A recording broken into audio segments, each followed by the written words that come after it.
Lieutenant, is there a 6-foot bat in Gotham City? Nice outfit. The world of the Caped Crusader made its way from comic books and television onto the big screen back in 1989 when Jack Nicholson as the Joker faced off against Michael Keaton as the title character in Batman.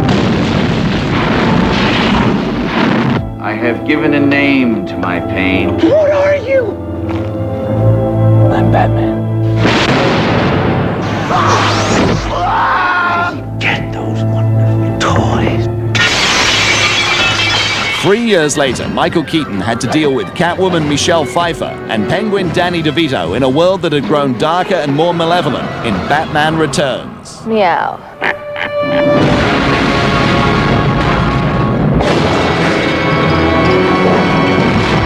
Maybe this isn't a good time to mention this, but my license has expired.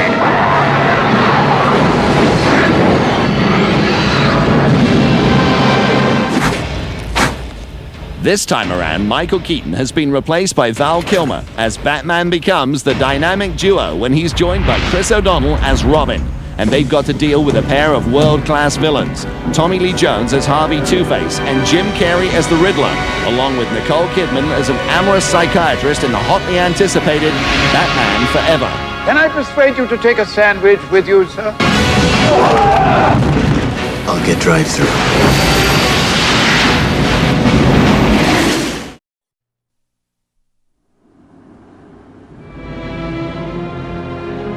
Riddle me this, riddle me that. Who's afraid of the big black bat? In an uncertain world, in a chaotic time, justice wears a mask.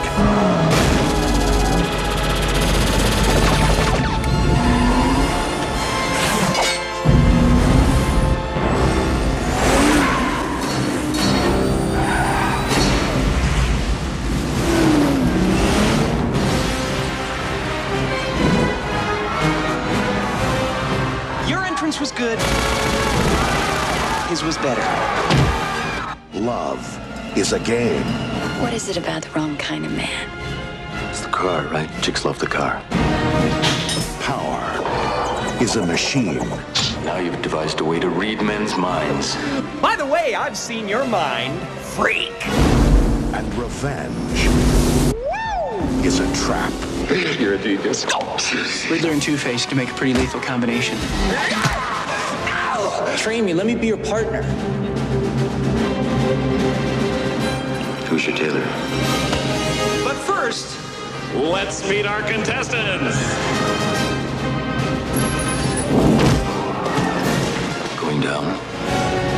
If the bat wants to play, we'll play. Was that over the top? Don't work too late.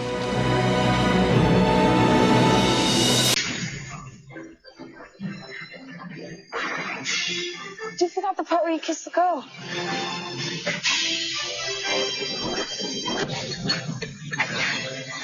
The real game begins.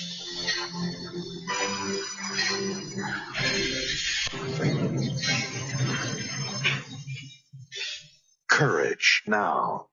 Truth always. Batman forever.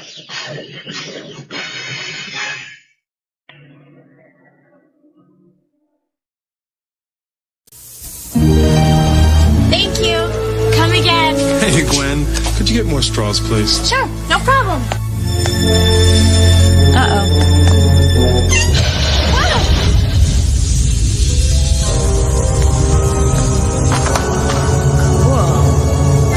It's been months in the planning. Batcave.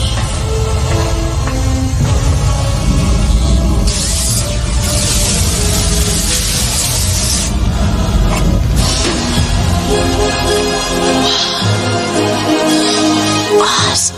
And now, the secret's out. It's the movie Batman Forever. And McDonald's has joined forces with the Caped Crusader. So take a break and get your hands on all the dynamic deals coming this June. Straws.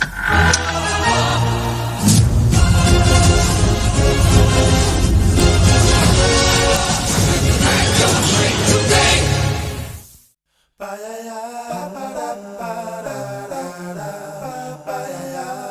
Batman Forever is here. And Kellogg's Cornflakes has it. Batman Forever limited edition packs of Batman, Robin, and the Riddler. Kellogg's Cornflakes Batman Forever packs. Here for now, but not forever. Batman Forever is a 1995 American superhero film based on the DC Comics character Batman by Bob Kane and Bill Finger. It is the third installment of the Warner Brothers initial Batman film series and a sequel to Batman Returns from 1992. Directed by Joel Schumacher and produced by Tim Burton and Peter McGregor Scott. It stars Val Kilmer as Bruce Wayne Batman, replacing Michael Keaton, alongside Tommy Lee Jones, Jim Carrey, Nicole Kidman and Chris O'Donnell. The film follows Batman as he attempts to prevent Two-Face, Jones, and the Riddler, Carrey, from uncovering his secret identity and extracting information from the minds of Gotham City residents, while at the same time navigating his feelings for psychologist Dr. Chase Meridian, Kidman, and adopting orphaned acrobat Dick Grayson, O'Donnell, who becomes his partner and best friend Robin. Schumacher mostly ensued the dark dystopian atmosphere of Burton's films by drawing inspiration from the Batman comic books of the Dick Sprang era, as well as the 1960s television series. After Keaton chose not to reprise his role, William Baldwin and Ethan Hawke were considered as a replacement before Val Kilmer joined the cast. Batman Forever was released on June 16, 1995, to mixed reviews from critics who praised the visuals, action sequence, soundtrack, and performances of Carrey and Jones, but criticized the screenplay and tonal departure from the previous films, while others were divided by Kilmer's performance. The film was a box office success, grossing over $336 million worldwide and becoming the sixth highest grossing film of 1995. It was followed by Batman and Robin in 1997, with Schumacher returning as director, O'Donnell returning as Robin, and George Clooney replacing Kilmer as Batman. Batman Returns was released in 1992 with financial success and generally favorable reviews from critics, but Warner Brothers was disappointed with its box office run, having made $150 million less than the first film. After Batman Returns was deemed too dark and inappropriate for children, with McDonald's even recalling their Happy Meal tie-in, Warner Brothers decided that it was a primary cause of the film's financial results. After the film's release, Warner Brothers was not interested in Tim Burton's return as director. Burton noted he was unsure about returning to direct, writing, "I don't think Warner Brothers wanted me to direct a third Batman film. I even said that to them." Burton and Warner Brothers mutually agreed to part ways, though Burton would stay on as producer. John McTiernan turned down an offer to direct. In June 1993, Joel Schumacher was selected by Warner Brothers while he was filming The Client, and with Burton's approval. Lee and Janet Scott Batchelor, a husband and wife screenwriting team, were hired to write the script. Warner Brothers had lost a bidding war for their spec script titled Smoke and Mirrors to Disney's Hollywood Pictures. The project ultimately fell through, and Warner Brothers offered the Batchelors several of their film properties to write. Being familiar with the Batman comics from their childhood, the Batchelors chose to work on the next Batman film as their next project. In a meeting with Burton, they agreed that the key element to Batman is his duality, and it's not just that Batman is Bruce Wayne. Their original script introduced a psychotic Riddler, real name Lyle Hackendorf, with a pet rat accompanying him. A scene cut from the final film included Hackendorf obtaining his costume from a fortune-telling leprechaun at a circus. Instead of Nigotech, the company would have been named Hectac. The story elements and much of the dialogue still remained in the finished film, though Schumacher felt it should be lightened down. Keaton initially approved the selection of Schumacher as director and planned on reprising his role as Batman from the first two films. Schumacher claims he originally had in mind an adaptation of Frank Miller's Batman Year One, and Keaton's claimed that he was enthusiastic about the idea. Warner Brothers rejected the idea as they wanted a sequel, not a prequel, though Schumacher was able to include very brief events in Bruce Wayne's childhood with some of the events in the comic The Dark Knight Returns.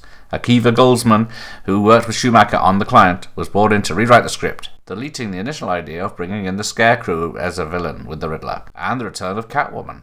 Burton, who was now more interested in directing Ed Wood, later reflected he was taken aback by some of the focus group meetings for Batman Forever, a title he hated. Producer Peter McGregor Scott represented the studio's aim in making the film for the MTV generation, with full merchandising appeal. Production went on fast track, with Rene Russo cast as Chase Meridian, but Keaton decided not to reprise Batman because he did not like the direction the series was headed in and rejected the script. Keaton also wanted to pursue more interesting roles, turning down $15 million. A decision was made to go with a younger actor for Bruce Wayne, and an offer was made to Ethan Hawke, who turned it down. but eventually regretted the decision. He would eventually voice the character in a preschool animated series, Batwheels, in 2022. Schumacher had seen Val Kilmer in Tombstone, but was also interested in Keanu Reeves, who would later voice Bruce Wayne and Batman in the DC League of Super Pets in 2022, Alec and William Baldwin, Dean Cain, Tom Hanks, Kurt Russell, Ralph Fiennes, who would later voice Alfred Pennyworth in the Lego Batman movie in 2017. Daniel Day-Lewis and Johnny Depp. Cain was scrapped as he was too well known for starring in the TV series Lois and Clark, The New Adventures of Superman. Burton pushed for Depp to get the role. Kilmer, who as a child visited the studios where the 1960 series was recorded and shortly before had visited a Batcave in Africa, was contacted by his agent for the role. Kilmer signed on without reading the script or knowing who the director was. With Kilmer's casting, Warner Brothers dropped Renée Russo, considering her too old to be paired with Kilmer. Sandra Bullock, Robin Wright, Jean Triplehorn and Linda Hamilton were all considered for the role, which was eventually recast with Nicole Kidman. Kidman later revealed she took the role because she wanted to kiss Batman. Billy D. Williams took the role of Harvey Dent in Batman on the possibility of portraying Two-Face in a sequel, but Schumacher cast Tommy Lee Jones in the role, although Al Pacino, Clint Eastwood, Martin Sheen and Robert De Niro were considered. After working with him on The Climb, Jones was reluctant to accept the role, but did so at his son's insistence. Robin Williams was in discussions to be the Riddler at one point and was reportedly in competition for the role with John Malkovich. In June 1994, the role was given to Jim Carrey after Williams had reportedly turned it down. In a 2003 interview, Schumacher stated Michael Jackson had lobbied hard for the role, but was turned down before Carrey was cast. Brad Dourif, who was Burton's original choice to portray the Joker and Scarecrow, Kelsey Grammer, Mickey Dolenz, Matthew Broderick, Phil Hartman and Steve Martin were said to have been considered. Robin had appeared in the shooting script for Batman Returns but was deleted due to having too many characters. Marlon Wayans had been cast in the role and signed on for a potential sequel, but when Schumacher took over he decided to open up casting to other actors. Leonardo DiCaprio was considered, but decided not to pursue the role after a meeting with Schumacher. Matt Damon, Corey Haim, Corey Feldman, Mark Wahlberg, Michael Worth, Danny Dyer, Toby Stevens, Ewan McGregor, Jude Law, Alan Cumming and Scott Speedman were considered. Chris O'Donnell was cast and Mitch Gaylord served as his stunt double and also portrayed Mitch Grayson, Dick's older brother created for the film. Schumacher attempted to create a cameo role for Bono as his Mephisto character, but both came to agree it was not suitable for the film. Principal photography began on September 24, 1994 and wrapped on March 5, 1995. Schumacher hired Barbara Ling for production design, claiming that the film needed a force and good design. Ling could advance on it. Schumacher wanted a design in no way connected to the previous films, and instead inspired by the images of the Batman comic books seen in the 1940s, early 50s, and New York City architecture in the 1930s, with a combination of modern Tokyo. He also wanted a city with personality, with more statues as well as various amounts of neon. Schumacher and Kilmer clashed during the making of the film. Schumacher described Kilmer as childish and impossible, reporting that he fought with various crewmen and refused to speak to Schumacher for 2 weeks after the director told him to stop being rude. Schumacher also mentioned Tommy Lee Jones as a source of trouble. Jim Carrey was a gentleman, and Tommy Lee was threatened by him. I'm tired of defending overpaid, privileged actors. I pray I don't work with them again. In a 2014 interview, Carrey acknowledged that Jones was not friendly to him. I recounted an instance wherein Jones found him offset during the production and told him, I hate you. I really dislike you. I cannot sanction your buffoonery. Rick Baker designed the prosthetic makeup. John DeStacker, Andrew Adamson, and Jim Riegel served as visual effects supervisors with Rhythm and Hue Studios, and Pacific Data Images also contributing to the visual effects work. R&H and PGI provided a CGI Batman for complicated stunts. For the costume design, producer Peter McGregor Scott claimed that 146 workers were at one point working together. Batman's costume was redesigned along the lines of more MTV organic and edgier feel to the suit. Sound design and mixing was created and supervised by Bruce Dambler and John Levesque, which included trips to Cave to record bat sounds. A new Batmobile was designed for Batman Forever, with 2 cars being constructed, one for stunt purposes and one for close-up. Swiss surrealist painter Hajar Geiger provided his version of the Batmobile, but it was considered too sinister for the film. Nigma's brainwave device and lair resemble rejected concept artwork of Columbus Lighthouse by Russian avant-garde architect Konstantin Melnikov from 1929. The film used some motion capture for certain visual effects. Warner Brothers had acquired motion capture technology from arcade video game company Acclaim Entertainment for use in the film's production. Elliot Goldenthal was hired by Schumacher to compose the film score before the screenplay was written. In discussions with Schumacher, the director wanted Goldenthal to avoid taking inspiration from Danny Elfman, and requested an original composition. The film's promotional teaser trailer, however, used the main title theme from Elfman's score of 1989's Batman. The soundtrack was commercially successful, selling almost as many copies as Prince's soundtrack to the 1989 Batman film. Only 5 of the songs on the soundtrack are actually featured in the movie. Hit singles from the soundtrack include Hold Me, Thrill Me, Kiss Me, Kill Me by U2 and Kiss from a Rose by Seal, both of which were nominated for MTV Movie Awards. Kiss from a Rose, whose music video was also directed by Joel Schumacher, reached number 1 in the US charts as well. The soundtrack itself, featuring additional songs by The Flaming Lips, Brandy, both songs are included in the film, Method Man, Nick Cave, Michael Hutchins of In Excess, PJ Harvey and Massive Attack, was an attempt to, in producer Peter McGregor Scott's words, to make the film more pop. In addition to a large line of toys, video games and action figures from Kenner, the McDonald's food chain released several collectibles and mugs to coincide with the release of the film. Peter David and Alan Grant wrote separate novelizations of the film. Dennis O'Neil authored the comic book adaptation with art by Michael Dutowitz. Six Flags Great Adventure Theme Park rethemed their Axis Chemical Arena, home of the Batman stunt show, to resemble Batman Forever, and the new show featured props from the film. Six Flags Over Texas featured a one-time fireworks show to promote the movie, and replica busts of Batman, Robin, Two-Face, and the Riddler could be found in the Justice League store in the Looney Tunes USA section, until they were removed in 2023. Batman the Ride opened at Six Flags St. Louis. To promote the movie, at Six Flags Over Georgia, the Mindbender roller coaster was redesigned to look as though it was the creation of the Riddler, and some of the images and props were used in the design of the roller coaster and its queue. Cuts were made to the film based on audience reactions during test screenings, like the rest of the Batman films. Photographs from these scenes have always been available since the film's release, shown in magazines such as Starlog. Some excerpts from these scenes would appear in the music video for Hold Me, Thrill Me, Kiss Me, Kill Me. In 2005, Batman Forever was the only film in the franchise to include a dedicated deleted scenes section among its bonus content on the special edition DVD. Batman Forever opened in a record 2,842 theaters and 4,300 screens in the United States and Canada on June 16, 1995, grossing $52.8 million in its opening weekend, taking Jurassic Park's record for having the highest opening weekend gross of all time. The film went on to gross $148 million in the United States and Canada and $152 million in other countries, totaling $336 million. The film grossed more than Batman Returns and is the second highest grossing film from 1995 in the United States behind Toy Story, as well as being the 6th highest grossing film of that year worldwide. At the 69th Academy Awards, Batman Forever was nominated for cinematography, lost to Braveheart, sound, but lost to Apollo 13, and sound effects editing, also lost to Braveheart. Hold Me, Thrill Me, Kiss Me, Kill Me by U2 was nominated for a Golden Globe Award for Best Original Song, which it lost to Colors in the Wind from Pocahontas, but was also nominated for Golden Raspberry Award for Worst Original Song, which it lost to Walk Into the Wind from Showgirls. At the 22nd Saturn Awards, the film was nominated for Best Fantasy Film, but lost to Babe, Makeup, but lost to Seven, Special Effects, lost to Jumanji, and Costume Design, which it lost to 12 Monkeys. Composer Elliot Goldenthal was given a Grammy Award nomination. Batman Forever received 6 nominations at the 1996 MTV Movie Awards, 4 of which were divided between 2 categories, Carrey and Lee Jones for Best Villain, and Seal's Kiss from a Rose and U2's Hold Me in Best Song from a Movie. However, it won just one category, Best Song from a Movie for Seal's Kiss from a Rose. After Joel Schumacher died on June 22, 2020, media outlets started reporting the possible existence of an extended cut. It was claimed to be a darker and contained less camp than the theatrical cut. Some of the differences include Bruce having a vision of a human-sized bat, less of an emphasis on Dick Grayson, and a focus on Bruce's psychological issues with Chase. The cut uses about 50 minutes of additional footage. Warner Brothers confirmed that the alternate test screening cuts existed after an interview with Variety, although they have no plans to release it.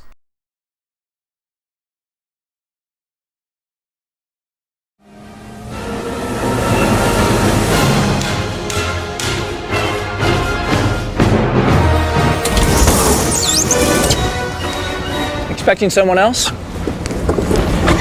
Hi, I'm Chris O'Donnell.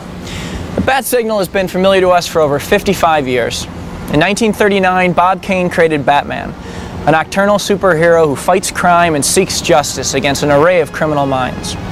Well, tonight we're going to tell you about the newest incarnation of this legendary crime fighter in the movie Batman Forever. Action! Tonight, an exclusive inside look at the making of this summer's new epic adventure. Your entrance was good. Batman Forever. His was better. Action!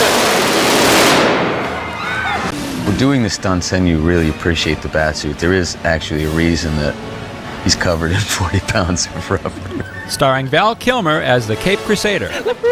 Jim Carrey as a dangerous trickster. The Riddler. I thought I looked a lot like Michelle Pfeiffer, actually. Tommy Lee Jones with a split personality as the villainous Two-Face. We call it massacre under the big top. The pressure doesn't come from the complications of the character. It comes really from the magnitude of the movie. The sets are enormous. Nicole Kidman. I think I'm the first female character in Batman who gets to kiss Batman. Plays a criminal psychologist who falls in love with Bruce Wayne and Batman. And Chris O'Donnell, who as the young acrobat Dick Grayson sees his family murdered, then dons his own mask to become Batman's famous sidekick, Robin. You are better odds. We go behind the scenes with director Joel Schumacher. I wanted to make a living comic book, and this is big. Somebody did something right when they created Batman. Schumacher's bright new vision inspired original sets and locations. When you've got the Batmobile going at 100 miles an hour down Wall Street, that's a pretty big challenge. There's incredible new toys and a redesigned Batmobile. It's a story that began over 50 years ago when Bob Kane created the Batman comic book. He launched a worldwide phenomenon that would lead to blockbuster movies, an amusement park ride, a Batman stunt show, and a merchandising empire. Batmobile is very cool. I'd like to take it home, but I don't think that's going to happen. Tonight's show will be hosted by the actor who co-starred in Son of a Woman and The Three Musketeers, Chris O'Donnell. So, riddle me this. Why is Batman forever? Now riddle me this. How do you get all these popular actors into one film? Well, tonight I'll give you the answer to that and many more questions. This is an amazing vehicle. Could you imagine being Bruce Wayne, a millionaire playboy superhero, and you get to drive this thing around every day? Well, this Batmobile is very different from anything you've ever seen before. It has new wheels that light up with the Bat logo, and a ribbed body made from the same material as jet fighters. It's a stylized automotive version of a bat. And this single fin here goes back to the Batmobile's first appearance in a 1941 comic book. The man who gets to drive this incredible machine is Val Kilmer. He's a familiar face to many, but like this car, he's brand new to Batman.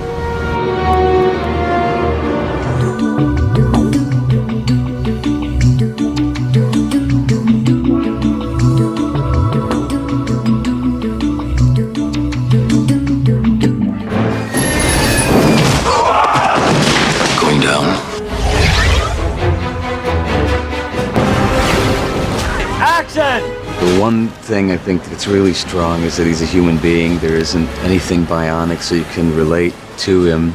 He has no problem being Batman. And that's really fun to do. I mean, the character knows what his world is about when he dons the cape, gets in the Batmobile. And then the things that are most fantastical about Bruce Wayne have to do with basic American dream ideals. He's disgustingly wealthy. He's so wealthy it never comes up. He's single. And what he chooses to do with his free time is fight an impossible battle. Background and action. Val Kilmer's destiny to play the Cape Crusader may have been written at age 8 when he visited the set of the Batman TV series. Crawled around the Batmobile and walked around the set. I was in 3rd grade when the first television show aired. Every single classmate was telling the story all through recess, and by the end of the day I heard it so many times I was acting it out as well. And then last year, when Kilmer emerged from a research project in the bush country of South Africa, he called his Hollywood agent and discovered that there had been talk of him being cast as the next Batman. Well, I asked him, I said, when was it being discussed? Actively. He said whatever the day was and the date, and I figured out the time, and that particular night with my partner, we'd slept in a cave full of bats, which I thought was a good sign and pretty entertaining. This gives us a fresh Batman, and that's exciting. Doing the stunts, and you really appreciate the batsuit. There is actually a reason that he's covered in 40 pounds of rubber.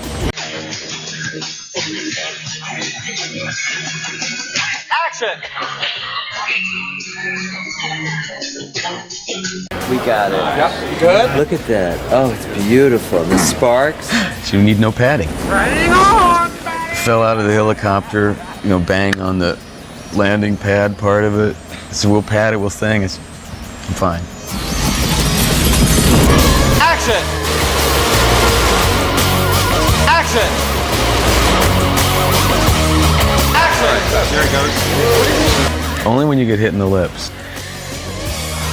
Yeah, it's hot. It's hot in the bat suit. Action!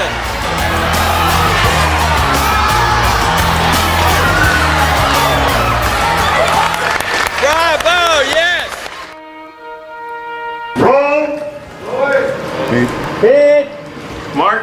One of the main themes is identity. Can he have a life without being Batman? His personal story is mirrored in Dick Grayson's story. 2 against 2 are better odds. If we're the same, Bruce, help me. All right, train me. Let me be your partner. Yeah. It's about as cool as it comes. His parents die, and he's consumed with revenge. It's gotta go his own way. A friend taught me that. Action! I need a name. Batboy, Nightwing. I don't know. What do you think? What's a good sidekick name? I was trying to think the other day what doesn't happen to him, and the only thing I could come up with is I don't think a hand grenade explodes on him. Other than that, everything.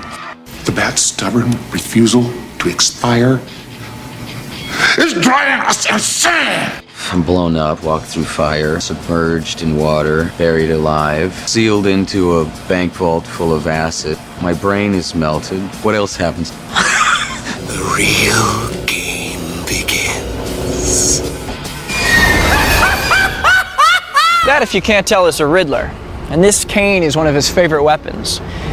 Riddler's bad news for Batman. In fact, he's been tormenting the Caped Crusader since 1948. Though very popular, the Riddler disappeared from the Batman stories for almost 20 years before he resurfaced in 1965. Well, now, thanks to Jim Carrey, the Riddler's back in a very big way. Having become one of the most popular comedic actors in the world, Jim was the perfect choice to play the Prince of Puzzlers.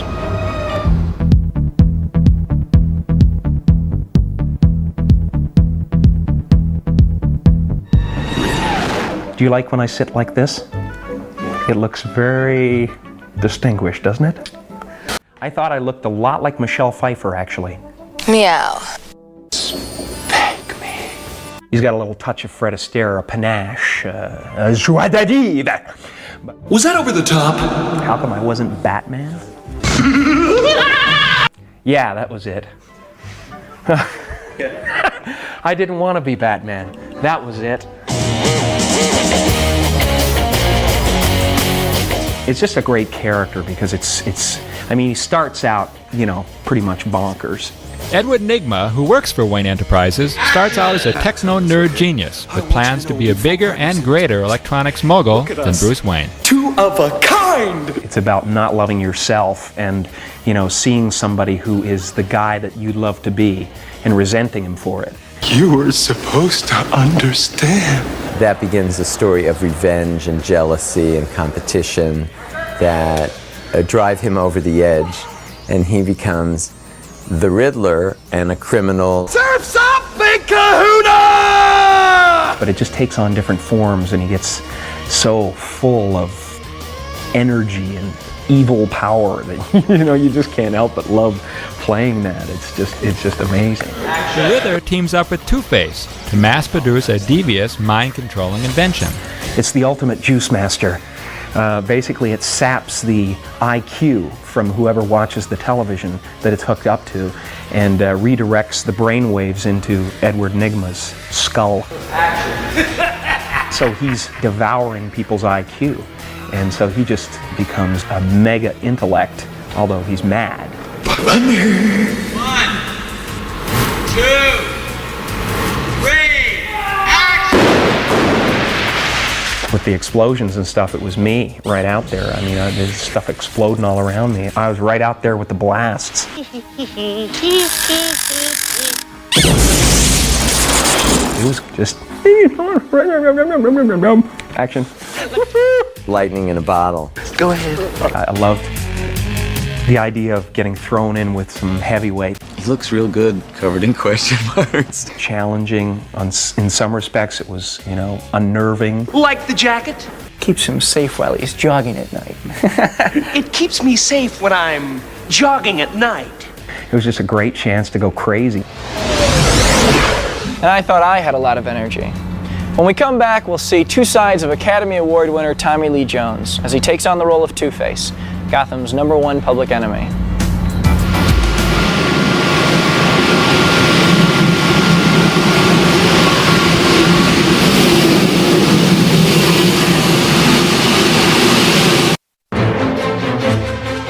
This is no ordinary coin. One side good, the other bad. Just like former Gotham District Attorney Harvey Dent. And you might know him as Two-Face. He first appeared in DC Comics in 1942, and surprisingly, the character's never been portrayed by a live-action performer. Until now. Academy Award winner Tommy Lee Jones plays this twisted role to perfection. To help him prepare for the role, Tommy had a little talk with the father of Batman, creator Bob Kane.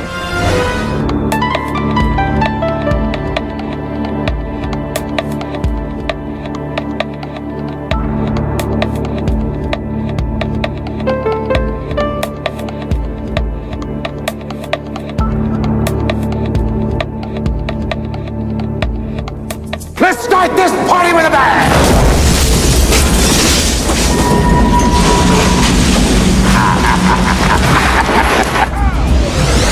Bob Kane, the man who created Batman. Remember, your bird shall have no other wings but that of a bat. Surprisingly, the inspiration for Batman came from the words and drawings of Renaissance artist Leonardo da Vinci. This is Batman's father. At the age of 13, Batman creator Bob Kane came across the Da Vinci designs for a flying machine, and as Kane later said, there it was for me, the Batman.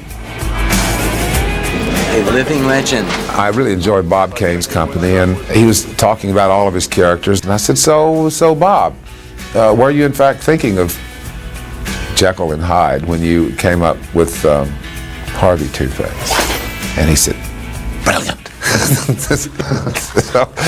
Roll! Common mark, D mark, A and B common mark. And 1, 2, 3, action! Tommy!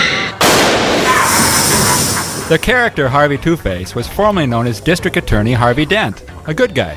Alrighty, boys, welcome our guest. But when a Gotham City crime boss threw acid in Harvey Dent's face, You're gonna make my face fall off. Dent was transformed into a fearsome public enemy with a psychotic split personality.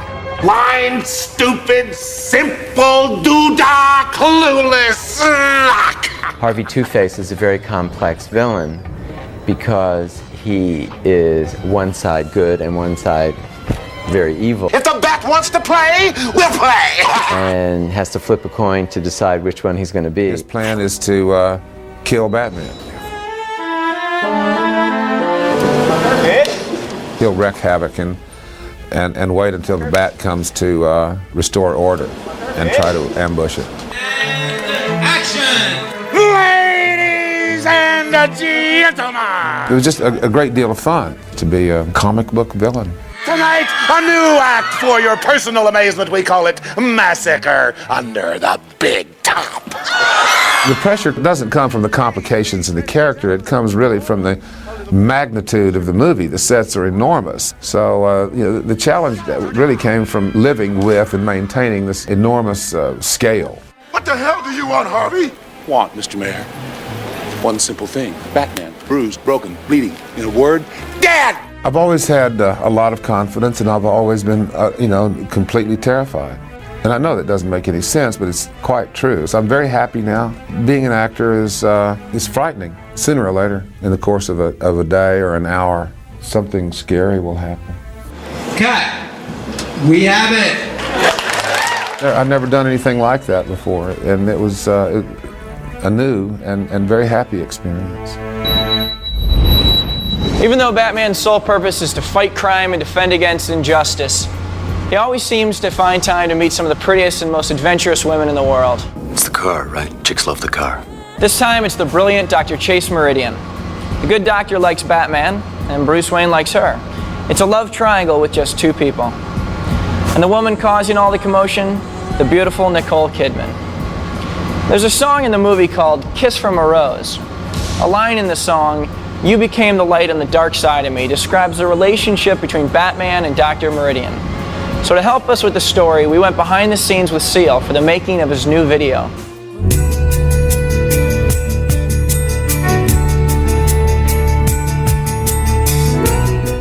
can call me Jake.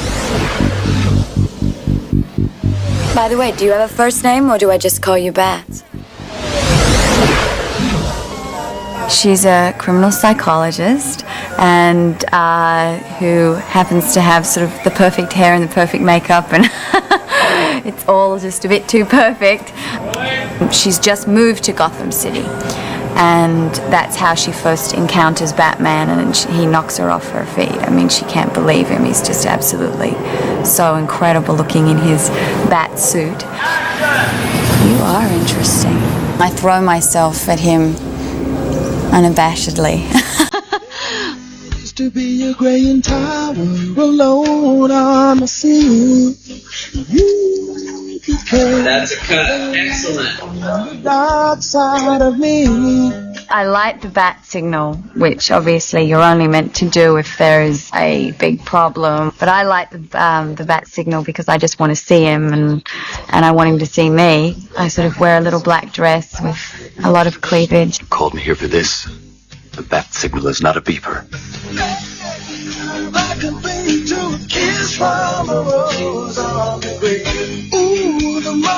Direct, aren't you? You like strong women. I've done my homework. Batman is attractive because he's lives life on the edge, and he seems to be mysterious, and she doesn't really know about him. So in some ways that's very safe for her because she knows she can never really have him.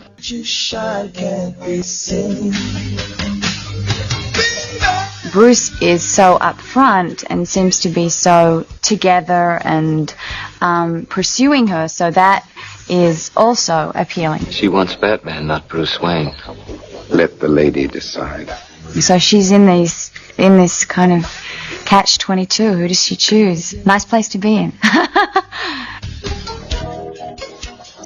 I think I'm the first female character in Batman who gets to kiss Batman. But I get to kiss Batman. It was pretty exciting.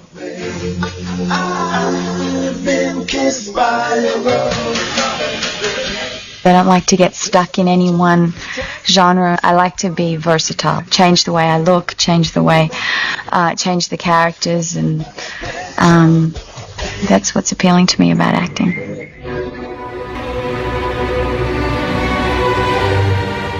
Still haven't figured this thing out yet. This is the Batarang. One of the reasons I was so excited about playing Robin was that I got to play with all the cool Bat gadgets. Along with the new Batmobile, there's the Batboat, the Batwing, and even the appearance of the Bat Sub for the first time, which was totally computer generated. This is the new Bat Grapple Hook. It's seen a lot of action.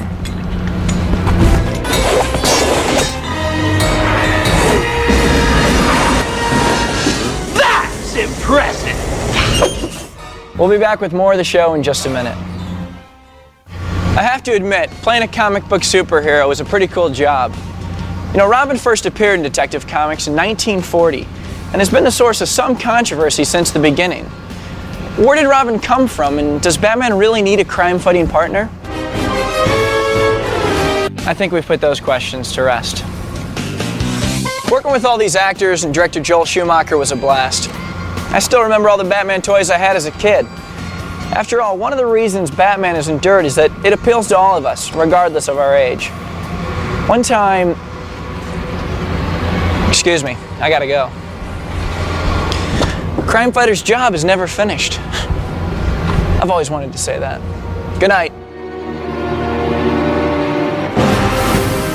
It is still to me mysterious, but there is something that Bob Kane created in Batman that's remained fascinating through 50 years of changes, and there's something very elemental that he captured. There's a real dark, kind of cultish feel to it. Batman has all this undercurrent going on. It's kind of cool. It's the theme of duality. Batman has two identities. Robin has two identities. The Riddler has two identities. Certain characters have definitely just become part of American culture. Batman is really something, it's a movie like no other movie. I mean, it really is just this huge event. this pure fantasy. You go into it and you know that you're going to be taken on a roller coaster ride, and I think we all love to do that. As Bruce Wayne, he is a quadrillionaire. Going down. He can do whatever he wants to with his life and chooses to fight psychotics at night dressed as a bat. Batman has a singular objective. He is a one-man SWAT team. Whereas Bruce Wayne has the luxury and the hell of trying to figure out how to live like we all do.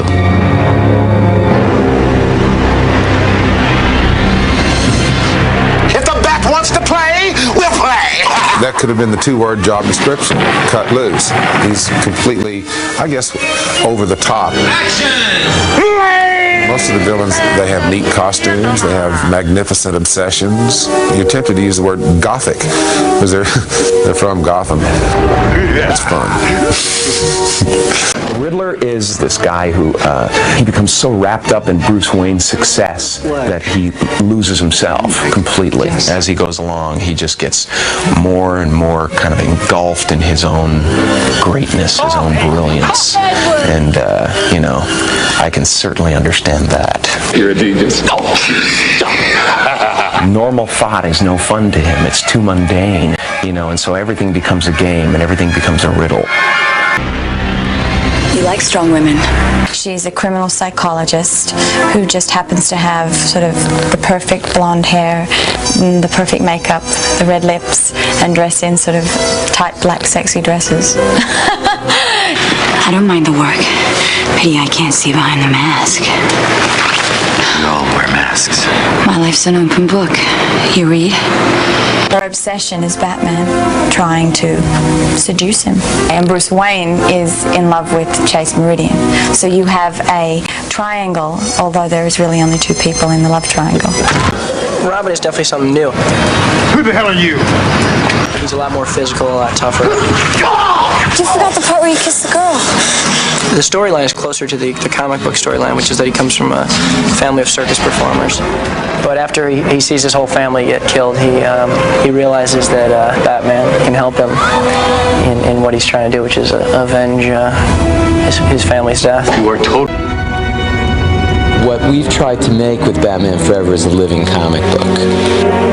The comic books were a great source. The use of color, the use of action, the use of storytelling techniques that are so delicious in a comic book are all there. Because the comics, especially the Dark Knight series, when you look at the frames, they're like washed in color. And each character has his own coloration. So whenever you were near Riddler's world, everything is washed in a kind of cyberpunk Riddler green. When we're in Two-Face's world, everything is washed in reds, whites, and magentas. The city itself is, it's a character, kind of neo-huge, a lot of shapes and sculptural styles. There are whole buildings that are shaped as humans. In our story, Gotham is really seen from a lot of different angles. We opened this world way up. So we went to Pan Asia Town. You go over what we call the bridge area of Gotham. The idea of Gotham, in the scale of it, is to give it a kind of 600-story scale, about 3 times the size of New York. Some of the images for Batman were so vast in scale that it was impractical to build them as miniatures, and it was impractical to create them as matte painting. In that case, we used a computer-generated city, and it's critical in order to be able to get this scale. It's kind of like a real city, but you know, these buildings have things added onto them, and it's a kind of a strange reality. I really wanted this time to build a Batcave, to have a real big Batcave. You know, you could see the car come up, somebody get out of the car, walk over to the crime lab, walk over to the wardrobe room, and Alfred's crime lab. The thing that was important in building the Batcave was to have the rock cave look, but to also add architecture into it. I love that aspect of movies, just the idea that somebody writes a notion down and suddenly, 50 different artists are working on 50 different aspects of it, and you get there and there's this mountainous set. The sets are one of the stars of the movie. With effects and stunt movie like this, the storyboards become a very important tool for Joel to be able to get across, especially to the stuntmen. I'm going to have him come down here, fall over here, the car's going to run over there, and so that they can help work out a choreography.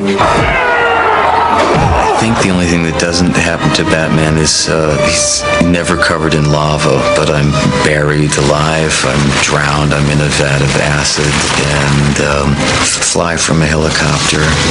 Hang on, Batty! It was one of the few times I thought, oh, that's why he has 40 pounds of rubber around and dangling and crashing through glass. It felt like what it looked like, I'm sure. And I kiss a girl, too, which was tough. That required the most takes. I never could get it right, and I'd have to apologize, and we'd have to do it over and over again. Val and I just happened to get along really well on screen. Midnight, please. Midnight. We have to kiss a lot in the movie. Poor me. Well, I wish I could say that my interest in you was purely professional. When we could take the time to do the perfectionist thing, it was great. But also when we were working with the special effects, I mean, the fact is I could only do one take. It took 3 hours to set up each time. So, I'd go to them afterwards and I say, yeah, I think we got something good there, but, could we try it a different way? No. It's over, Jim. Go home.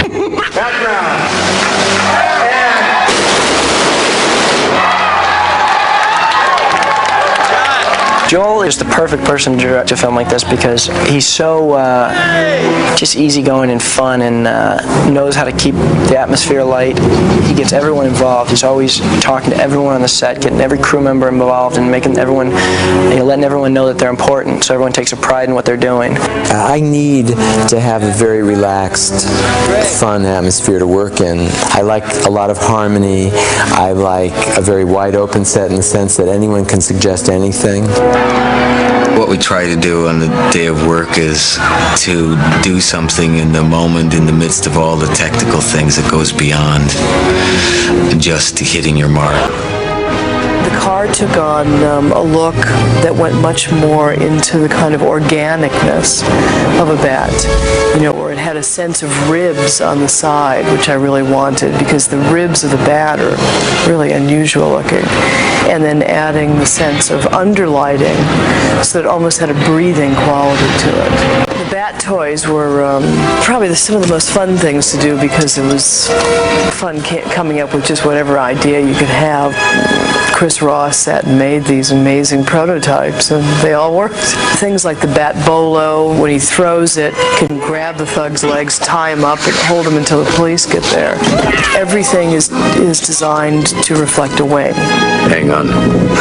Whether it's the torch that opens up to look like a wing.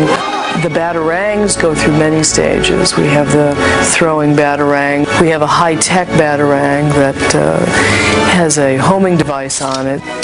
Exactly. Then we have the batarang gun, which is on his arm, which is a series of tiny little batarangs. Robin gets to borrow some of the cool toys. He got to borrow the bat boat. He stole the Batmobile for a little while. But I think that, the more time he puts in, the more gadgets he's going to get. He might eventually, if he's good. Jim worked with a man who teaches you tricks with a cane. I busted so many canes. These canes were like being eaten up on the hour, every hour. I need another cane. Send another 5 canes over. It's like people come over to my house and just go, look out! Duck, the cane would come flying over their heads. It was really a lot of fun when it became part of the character, when I could forget about it. I hope we were able to recreate the experience of reading those comics and that great feeling you had when you rode your bicycle to the store to buy that current issue. With a Batman movie, there's so much speculation over who's going to be in it and who's going to be playing what. So I've never been in a movie like that before, and it's exciting. I remember watching the first Batman and thinking, this is huge, this is amazing, I love this stuff, you know, and now to be part of it, part of the lore is kind of cool. Before we started shooting, I thought, this is going to be the most arduous task of my life. But it was the most fun I've ever had. Kids would come onto the set and I would want to be Batman for them because it was so much fun to see their eyes and their total concentration, but nothing I did mattered. They weren't interested in my voice or stuff, just the image. People really like Batman.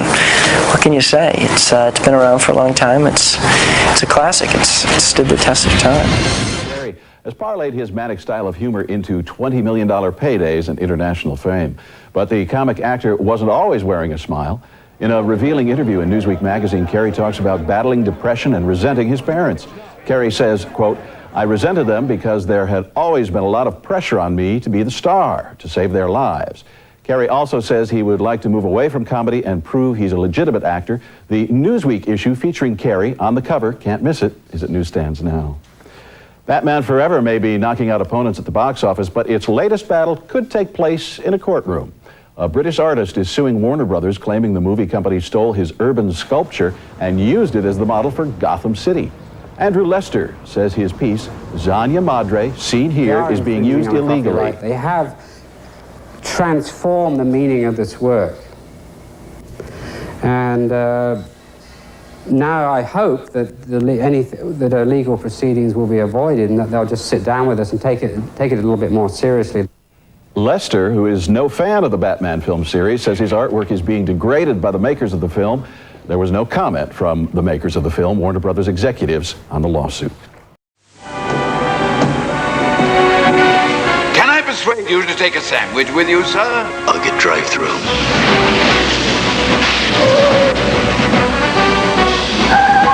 Special, sir? McDonald's dynamic $2 dinner deal. A cheeseburger, small fries, and a small Coke, all for a phenomenal $2. I'd like to see Batman Forever. No, it's only at Macca's for a limited time. The dynamic $2 dinner deal. Only after 5 p.m.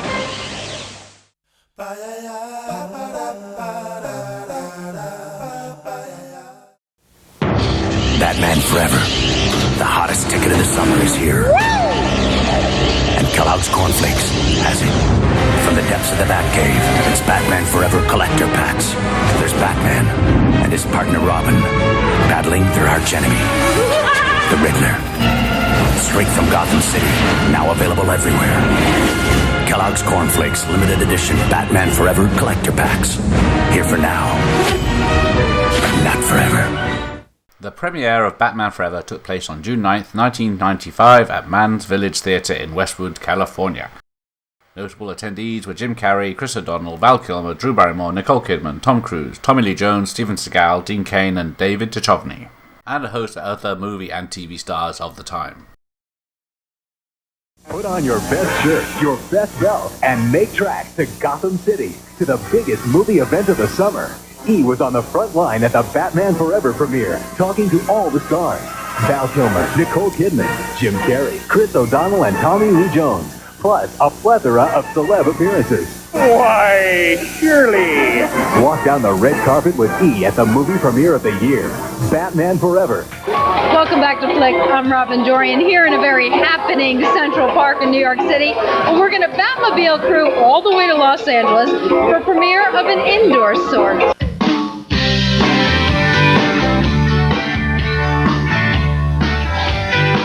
The best thing was probably getting to drive the Batmobile or the Batboat. It's a lot of fun to dress up and, especially for actors, that's what we do for a living. Do I have to wear tights all the time? When I was young, I fashioned them after me. I was very young and handsome like Bruce Wayne. Okay, there's Nicole Kidman and Tom Cruise up here. Unbelievable. We've had stars galore. It was one of those films where you know you're going to go to the set and have a lot of fun. Got the biggest and best stars in Hollywood in this movie. Where? What hype? He's just an enduring legend. He's dark, but he's fun and he's good, you know? He's got a dark edge. All people with dark edges don't have to be bad, you know? The bat signal pierces the evening sky. Gotham City is under siege. The Riddler has a secret weapon and teams up with the evil Two-Face. Could it be that Batman's crime-fighting days are numbered? Well, we have a great time in the movie. Congratulations on such a great... Are you excited to see the movie? Definitely. Well, I can tell you this. We saw it last night. It's great. Have a wonderful time. Good to see you. We're moving back live with Jim Carrey and his girlfriend Lauren Holly, who are all dressed in black and green, just like the Riddler's colors.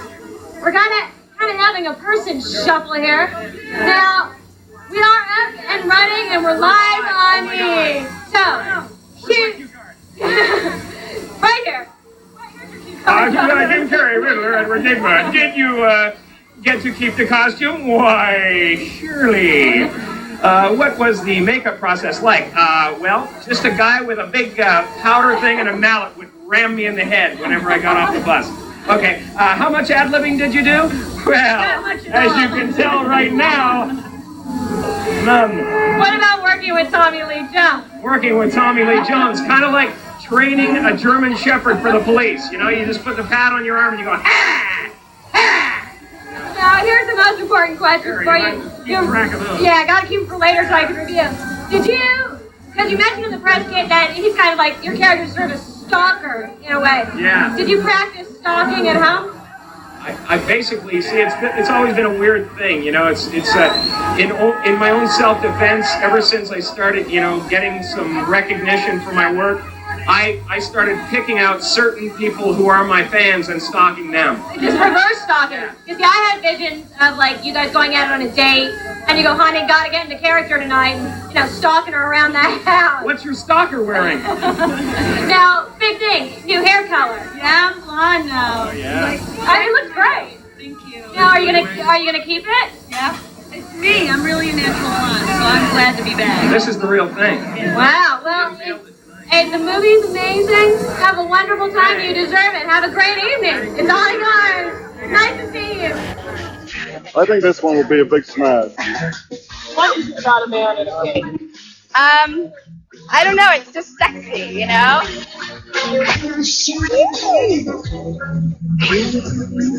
This is outstanding, this work.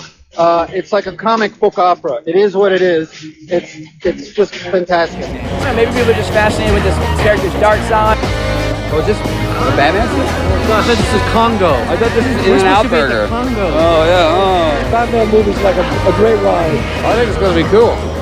Sets were so huge, you really felt like you would go get out of the car and you were in Gotham City. What is sometimes green, sometimes white, but always full of gas? The Riddler after a coffee and a Danish! Let's go see the movie! This is the biggest premiere I've ever been to.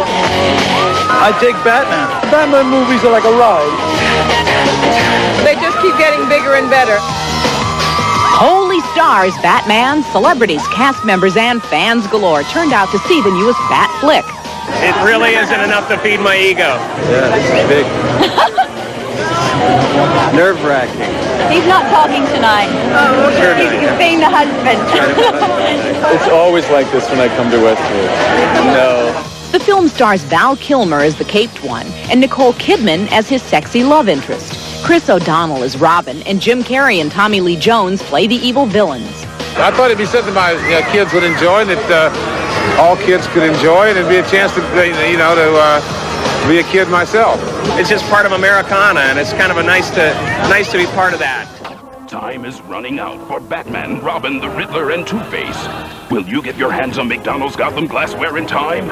For just 99 cents each with any food purchase, hurry and take a break, because unlike Batman, they won't be around forever.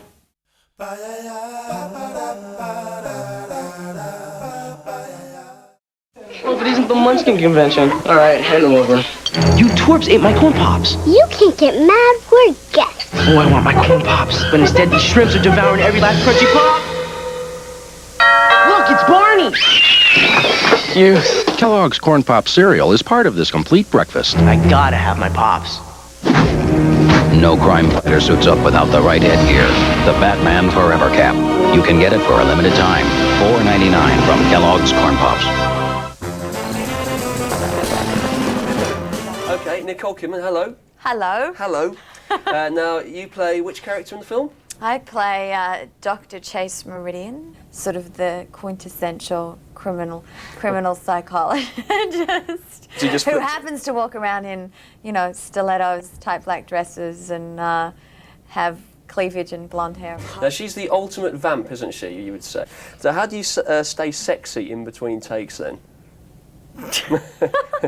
I'm not quite sure. I mean, you don't really focus on that. Really? Yeah. You don't slink around the set, then? Well, I didn't. I mean, maybe other people do, but I kind of put on my robe over the top of it and sit and switch off and drink my tea. Look miserable in the corner. I can't say personally I've had this experience, but what's it like being in the clinch of a man encased in rubber? Does it feel strange to touch at all? Yes, it's very rubbery and very smooth. Profound, very rubbery. I couldn't think of a better word. Do you prefer Val Kilmer in a bat suit or in the flesh, so to speak? Oh, I'll take that. You get kidnapped by Jim Carrey in the movie. Is it hard to imagine him as a bit of a threat? Yes, it is, but when he has me cuffed in those gold handcuffs. So. Those gold handcuffs, that's quite an interesting point. Did you take those home with you at all? Well, no, the crew would come and offer me money, saying that they wanted to take the gold handcuffs home. Have you sold them yet? Gold handcuffs. Have you sold them at all? Because I'm quite interested in You are? Yeah, how much they going for? I think we can arrange for? something. Now, you were in England with Tom recently. Well, no, we actually are living there at the moment. Oh, really? Mm-hmm. Where are you living? I'm not telling that. Sort of general area? No. North or South London? No. I won't reveal anything. Okay, but it's London though. Yes, safe to London. Say that. Well, that narrows it down. Mm-hmm. Okay, so do you like it over there? I do. Yeah, we have a great time. I mean, I've lived there before because that's sort of the thing that you do when you're an Australian. So you move to London and live there for 6 months, and then you backpack through Europe. So I did that when I was 17. The British press are renowned to go into great lengths to get your picture. They sort of follow you around at all hours trying to get photos, and you know, the paparazzi in London are pretty bad, actually. Okay, so... But I think they're leaving us alone now, because we've been there long enough that there's so many pictures of Tom and Nicole that you can have, and then after a while it's a bit boring. Okay, Tom and Nicole, Days of Thunder, Far and Away. When's the next time you're going to play with your husband again? We don't have a next time. We're not. I mean, I'm doing Portrait of a Lady with Jane Campion, and he's about to do. Well, he's in the process of doing Mission Impossible.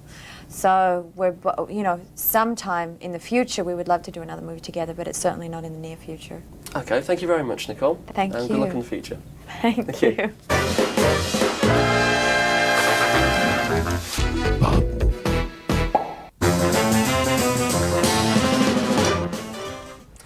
Tommy Lee, you play Two-Face in Batman Forever. Now, you've had a lot of diverse roles in the past, quite meaty and challenging. This looks like a lot of fun, though, was it? Yes, it was a great deal of fun. Now, you have a great rapport with Jim Carrey in the film. What was it like working with him? It was a real pleasure. Yeah? A good man, and a lot of fun to be around, and most admirably, a solid actor. Is it a drag to be in makeup every morning? Because there's a heck of a lot of it on your face. Well, it could be a drag. I mean, I have a theory that only the boring are bored, really.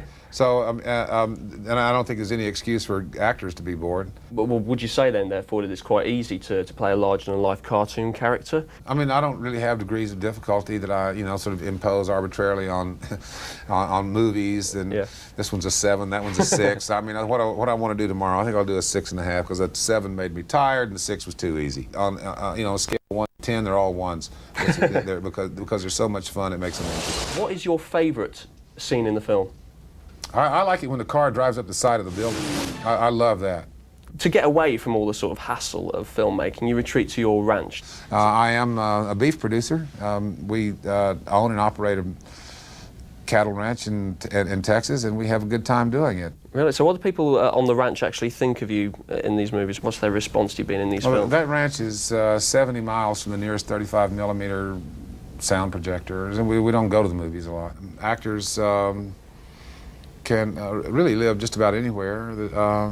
I've elected to live at home, and yeah, you're not interested in living in LA, for example, and going to lots of parties and all the rest of it. Well, I'd hate to be characterized as a person who flees the Hollywood life.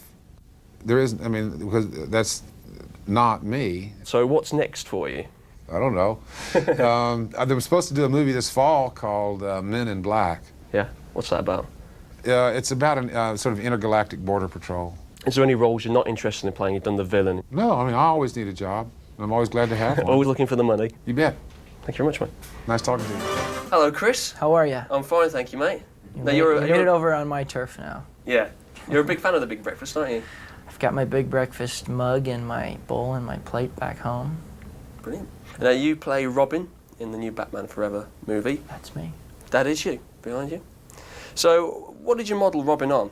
You know, I grew up watching Robin on the TV show and on you know, the comic books, and I had the toys growing up. So you had the toys? Oh, I still have them. My mom, what do you have? She doesn't throw any of this stuff away. I've got 3 Batmobiles, different sizes. I got a Bat boat. I got all sorts of stuff. Have you seen your doll yet? I haven't seen it. I mean, I saw the statue. They made a mistake. They put an earring on the statue, and Robin doesn't wear an earring. Only Dick Grayson wears an earring. New partner. Now, last time I talked to you, you talked about the ever-increasing size of the cod pieces. It is a very large cod piece. I don't know if you've noticed this. Well, one thing I have noticed, moving swiftly on, is the nipples. Now, Yes. talk us through those. Well, you know what? I never even noticed these nipples until they started being talked about in interviews. But I'm proud to have my nipples on my costume. So, you go from tights to rubber in the film. Which one's more you? I'll tell you, the tights are comfortable, right. But they're skin tight and they're kind of, you feel like you're naked. So I usually wore a bathrobe around when I was wearing those. And the suit is very hot and uncomfortable. Well, you have to have your Robin suit wrangler. I have What's to have that? my guy that dresses me. You can't put the costume on by yourself. That's a guy that dresses. You don't have like 15 lovely ladies. Well, now that wouldn't be a bad idea. But see, this is the kind of power. We'll have to get these in the sequels or something, you know. What's the possibility of you appearing in another Batman? I think very good possibility. Yeah. You know, if they can come up with an interesting storyline that'll make it.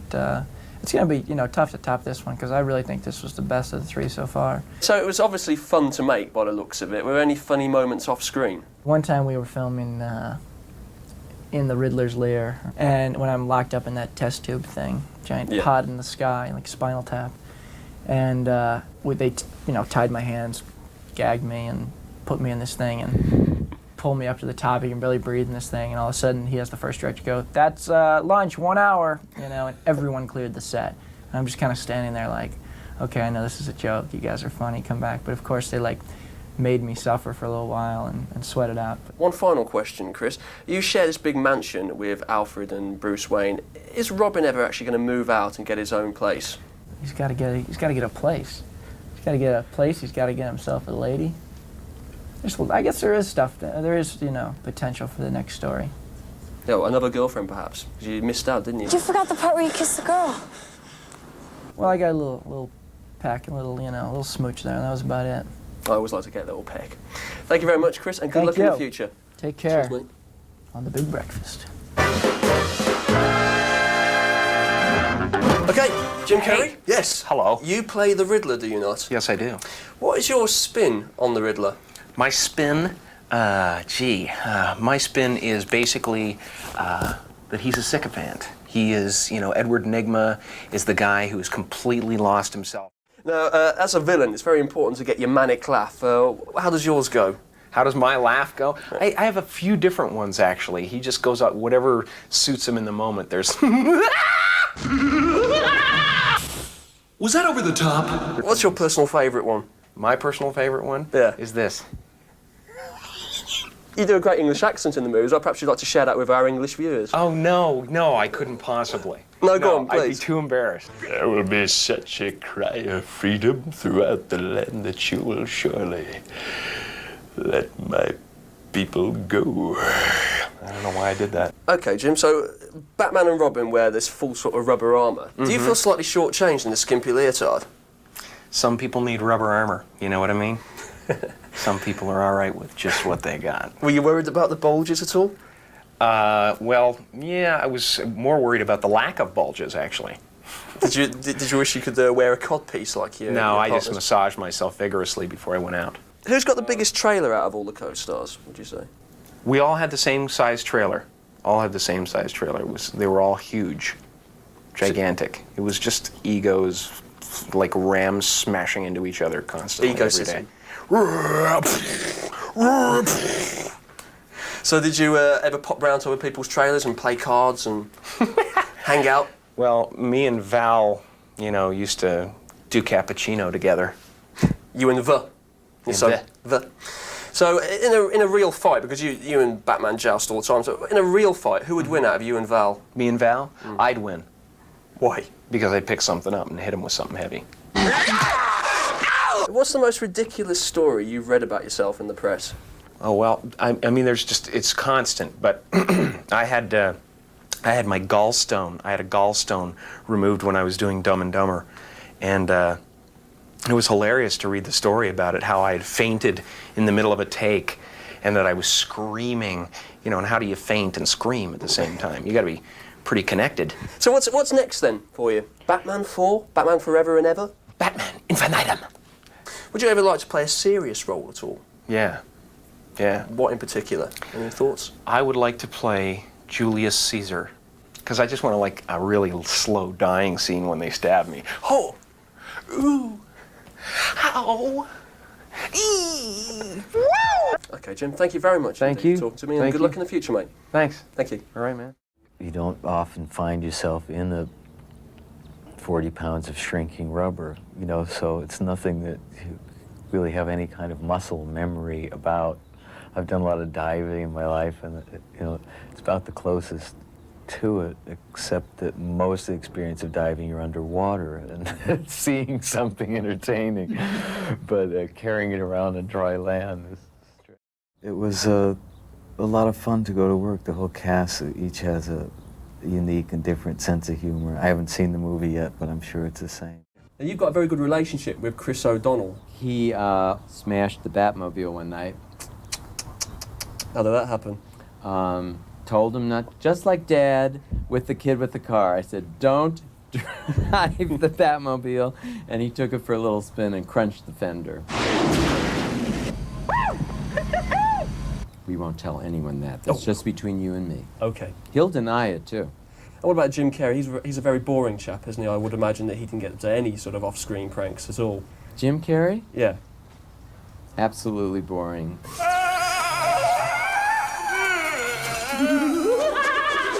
The Riddler. He is one of the most professional people I've ever worked with. He rehearses for hours in front of a mirror, his facial expressions. He learned all the tricks with the cane that he does in the movie.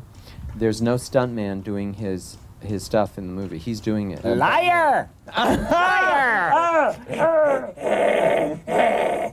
Would you make a movie with this man? You should see. Truth. You should hear the things that Jim's been saying about you. I just interviewed him a few minutes ago. He's a liar. He's a liar. Everything he said, it's not true. You've got makeup on your thing here. I know. This isn't gonna happen. I know. This is wrong. I know, especially since it's from men.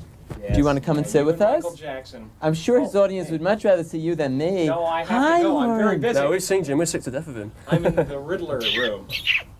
You see, I just wanted to interrupt everything. It was great to see you. Hi, Lauren. Come here, kiss me quick. Lauren Holly. Lauren Holly. She's my You got to be a girl. blonde. This is Jim's girl. Jim Carrey not only gets to play the Riddler and hang with fabulous people like me, he goes out with Lauren Holly. Don't you hate him? Oh, completely. I am truly evil. Okay, let's see you later. See ya. You gonna see the movie tonight? I can't wait. Okay, great. What if you're not speaking to me afterwards? I doubt that. Okay. A cute, fun couple for mass murderers. It must be very difficult as far as a challenge to do the third in a series. It is, I guess, but fools rush in where angels fear to tread. I didn't think of it that way. When Bob Daly and Terry Semel, who are the chairman of the board of Warner's, asked me if I wanted to do the new Batman movie, I think the kid in me reacted first. Once I got into it and talking to the studio people, that they wanted a different kind of tone to it, all of which was really appealing. He was in the middle of Africa, We couldn't find him for 3 days to ask him if he would play Batman. And when his agent sent a runner out into the middle of Africa with a cellular phone to find him, they found him in a Batcave. It's true? Doo-doo-doo-doo-doo-doo-doo. It's a great role to play, though, because you get to play, kind of vamp it up, be smart and strong. Yeah, sexually assertive is what I call it. I think every character in Batman has the dual personality syndrome. Even my character, even though she doesn't put on a suit, she still is trying to hide her obsession with the dark side. And what is the dark side? The dark side is her, chasing after the wrong kind of man, which is Batman. This is an ensemble cast, and what you've been doing lately, I mean, you are the star, the big kahuna, the whole enchilada, and then this one... Keep going. There's more. But the cream of the crop, the top of the heap. New York, New York. In this one, you're amongst the group. Why did you want to do this? To humble myself. I am the Riddler. I'm a giant question mark. I wanted to do it because it is the type of thing where really top-flight people come together and have fun. It is a cartoon, and the so-called over-the-top or overly exaggerated acting style is performing style is part of the job description, and how far is too far? I don't know. Somebody's supposed to tell me that. Is that what attracted you to this role, knowing that? Part of it, yes. Another part of it was my son's enthusiasm for Batman and all the Batman characters. My son is still enthusiastic about it. He's very, very happy to that the movie's coming out, and I like it when he's happy. When I grew up, it was always Batman and Robin. So, I thought, well, let's bring Robin in. And I was very lucky that Chris O'Donnell said yes, because I think he did a fantastic job. This Robin's very macho, kind of a bad boy. He thinks he's very, very tough. He's not? No, I think he is. We're talking about the weight of the suit. His was heavier than mine. He, especially the second suit he gets, has this really heavy cape. My costume wasn't that bad. It does get very hot. There's something very satisfying about this big rubber suit. I don't remember at which stage they admitted that it shrinks, but that was something that was unusual. Yeah, it shrinks. The kind of leather rubber that they chose, because of how it looks, it doesn't breathe and it shrinks. So you can only wear them for so long, and then they're too small. We give that one to Chris, and they'd cut it up, repaint it, put the R on there, and off you go.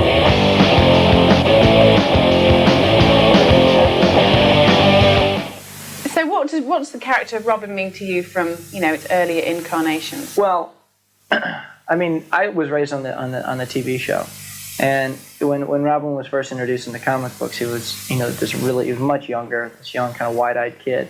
And the TV show was so campy in, 60s, they really played that up, and he was, holy, whatever, became his trademark. So that was always Robin for me. I mean, that's what how I identified, him. But I knew they were going to do something different for the movie, because everything's been different in the films as compared to the TV show. So they just, I guess, wanted to kind of make him older and toughen him up a little bit, which kind of makes sense because, the storyline comes from the comic books that he was part of a family of circus performers, and living on the road like that, that's a total gypsy lifestyle. It kind of toughens people up a little bit, and he's also dealing with the fact that he just lost his whole family, so he's very angry and wants revenge. So the character of Robin, who is AKA Dick Grayson, orphan trapeze artist, loads of acrobatics. How much of that did you do? Because there are some amazing 100%. stunts. All those stunts. All of it. Down the stairs. All of it. I trained with the circus for 11 years. I was off of this part 11 years ago. It's pretty obvious what I did and what I didn't do. I mean, you can watch the film, and you see someone do like a quadruple flip, even a single flip, that's probably not me. Oh, okay. I did most of the fighting, and I did get up on the flying trapeze, and just swing. I can swing back and forth, but I have to have a net. Yeah. Fall into it nicely. Because there is the classic without the aid of a safety net in the film. Yes. And I did not do that. Dick Grayson is, before even his incarnation in the fantastic rubber suit as Robin, he's already quite a cool hard nut, isn't he?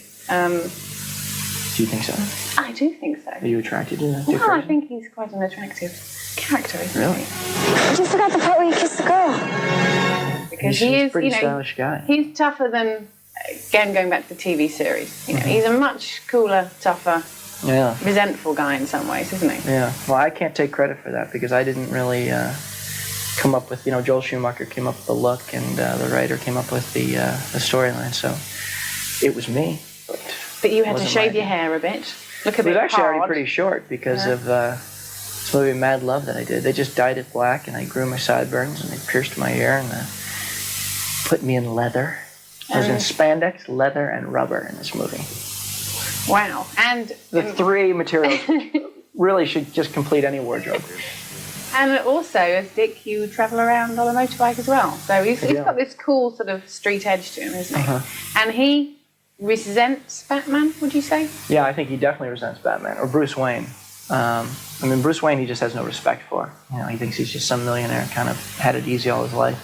Batman he blames because, you know, Two-Face was there looking for Batman, and if he would have been there, then his parents would have been okay. So yeah, he's kind of doesn't have any respect for Bruce Wayne, and just is resentful of Batman. But he must be a bit in awe of his fantastic superpowers and his very He doesn't have sexy cover. superpowers. Batman is a superhero, but he's a normal guy. He just has a lot of money, so he has all sorts of cool toys. That's a cool gadget.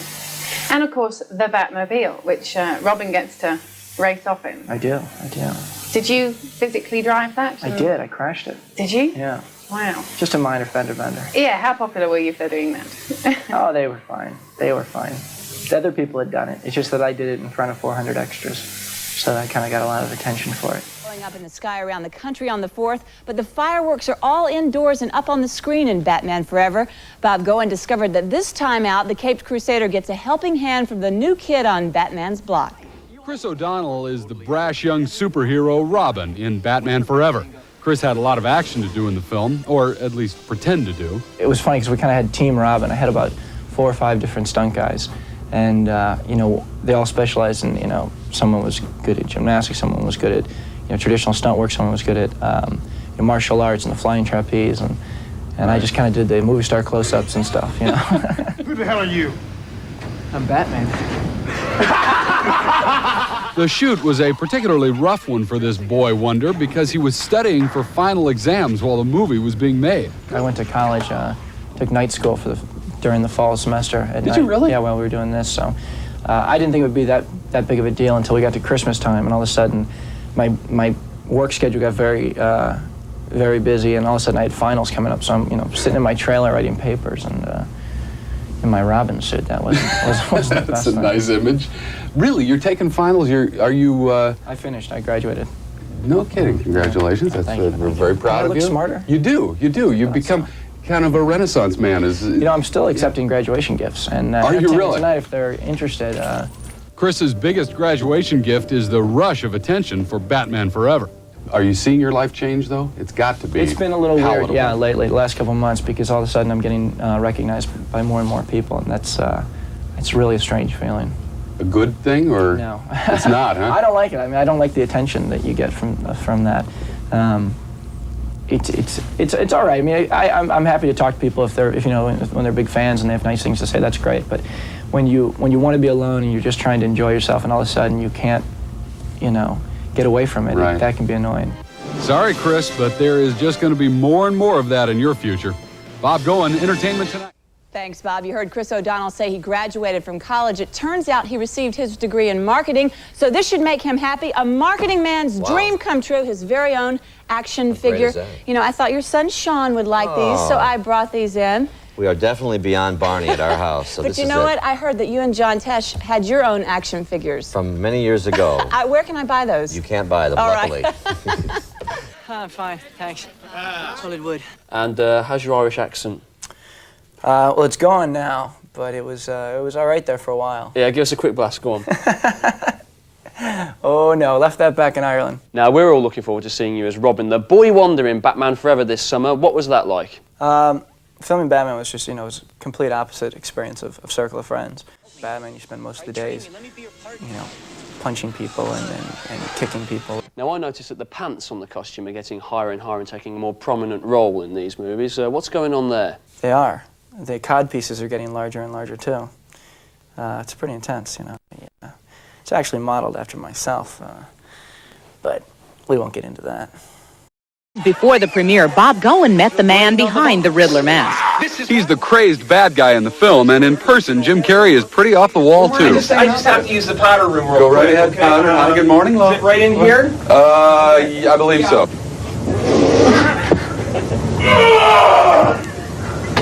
Oh, yeah!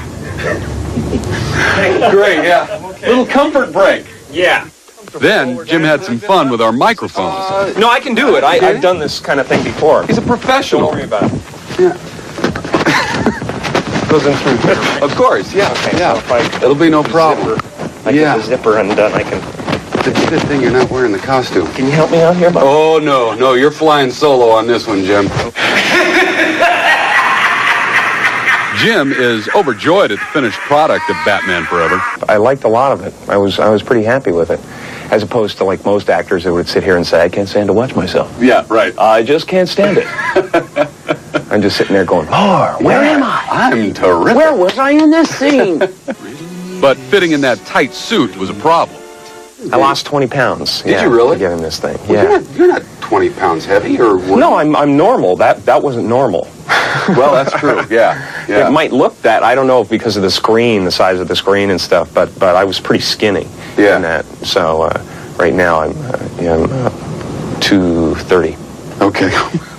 You carry it well, though. Yeah. Playing a comic book character might seem to be right up Jim's alley, but he says it wasn't easy. Well, it's never comfortable. Really? No, acting is not comfortable. Oh, no kidding. No, not at all. Why? Not at all. I think if it was comfortable, there would be nothing happening, It's just there's always a little discomfort involved. Tell me about the cane, because apparently this was a big deal and a lot of training. I practiced for like a month and a half. All I did was walk around my house and just spin that cane all around. Oh, you must have been a joy. I smashed so many things in my house. It was unbelievable. Just a wake of this thing was destruction. flying everywhere, just breaking canes one after another. Do you still have it? Yes, I do. You get to keep kept it, or the cane. does it go to the Smithsonian eventually? Oh, yeah. Yeah, right away. Yeah, it'll be the Apollo 11 Riddler cane. Hello and welcome to a bat-packed episode of Hollywood Report. This week, America has gone Batman bonkers, so we talked to Val Kilmer and Chris O'Donnell about their roles as Batman and Robin. Bushy Taylor. Jim Carrey and Tommy Lee Jones, who star as the Riddler and Harvey Two-Face, and Nicole Kidman, who plays Dr. Chase Meridian. Well, I wish I could say that my interest in you was purely professional. Holy blockbuster Batman! The countdown to the British opening of Batman Forever is underway, following the US opening last week. The film smashed the record for the biggest box office opening by raking in a whopping £35 million in its first weekend. That's 3 million more than Jurassic Park. This, the third Batman movie, has more action, stunts and gadgets than ever before and is sure to woo moviegoers over here too. Val Kilmer debuts as the Cape Crusader, having taken over from Michael Keaton. Hollywood Report persuaded him to peel off his rubber suit and talk to us about his role as the coolest, sexiest superhero yet. For the first time since I've been acting, I agreed to the job before I read the script. Although Val Kilmer didn't need any persuading when asked to take on the role as Gotham's Dark Knight, getting into the Batsuit was a different story. It's very thick, it's very heavy, and it shrinks, and it doesn't breathe, and if you poke little holes in it, then they say, although I never really believed them, that you can see it. They would see it in the dailies, so they said, we can't have those air holes. Only this little part of my mouth could breathe. I had a lot of fun with Nicole, particularly when we were together with Chris, because he was very gullible, and she got mean wit. She'd get him going for half an hour with something absurd. For Val, nothing was more absurd than the antics of Jim Carrey. Probably the hardest thing about working on the movie was not laughing while Jim was working. He's a quadrillionaire and has conned the city into believing that dressing up funny is okay, or at least worth considering. There's something really elemental that Bob Kane created that fascinates people. Legitimately part of the attraction of the character is that he is a guy, because of his wealth, that can afford to make up these weird things to fight crime with. And thanks to merchandising, now you don't have to be a wealthy superhero to have some Bat things of your own. The Bat 8-track player that I had to approve is on its way to Taipan, that was hard. The life-size cookie jar was, I don't know, you think about the people that are going to buy a Bat refrigerator. I don't know. I don't need one, but someone out there in consumer land does. But do people in consumer land need Batman? Yes, now more than ever, and if you don't see the film, this could become Pompeii. Chris O'Donnell is new to Gotham City as well, fresh from the set of Circle of Friends. He stars as Dick Grayson, the earnest college student whose alter ego is Robin, the boy wonder. While filming Batman Forever, Chris O'Donnell wasn't just studying lines for his role as Robin. He was also cramming for exams. I was going through finals right before Christmas break. You know, I was sitting there at Kinko's Copies at 3 in the morning trying to type a paper on Sunset Boulevard. You know, it was ridiculous, and then getting up, going to work. I was always a big fan of Batman growing up. Of course, I think when I was a kid, I probably, if I could have chosen, would have been Batman, you know, as opposed to Robin. But playing Robin does have its advantages, like full use of all the Bat equipment. Don't underestimate the Bat boat. You can get like 6 people water skiing behind that thing. It's got jets like you wouldn't believe. Wearing a bat suit, on the other hand, was not as much fun. Who's your tailor?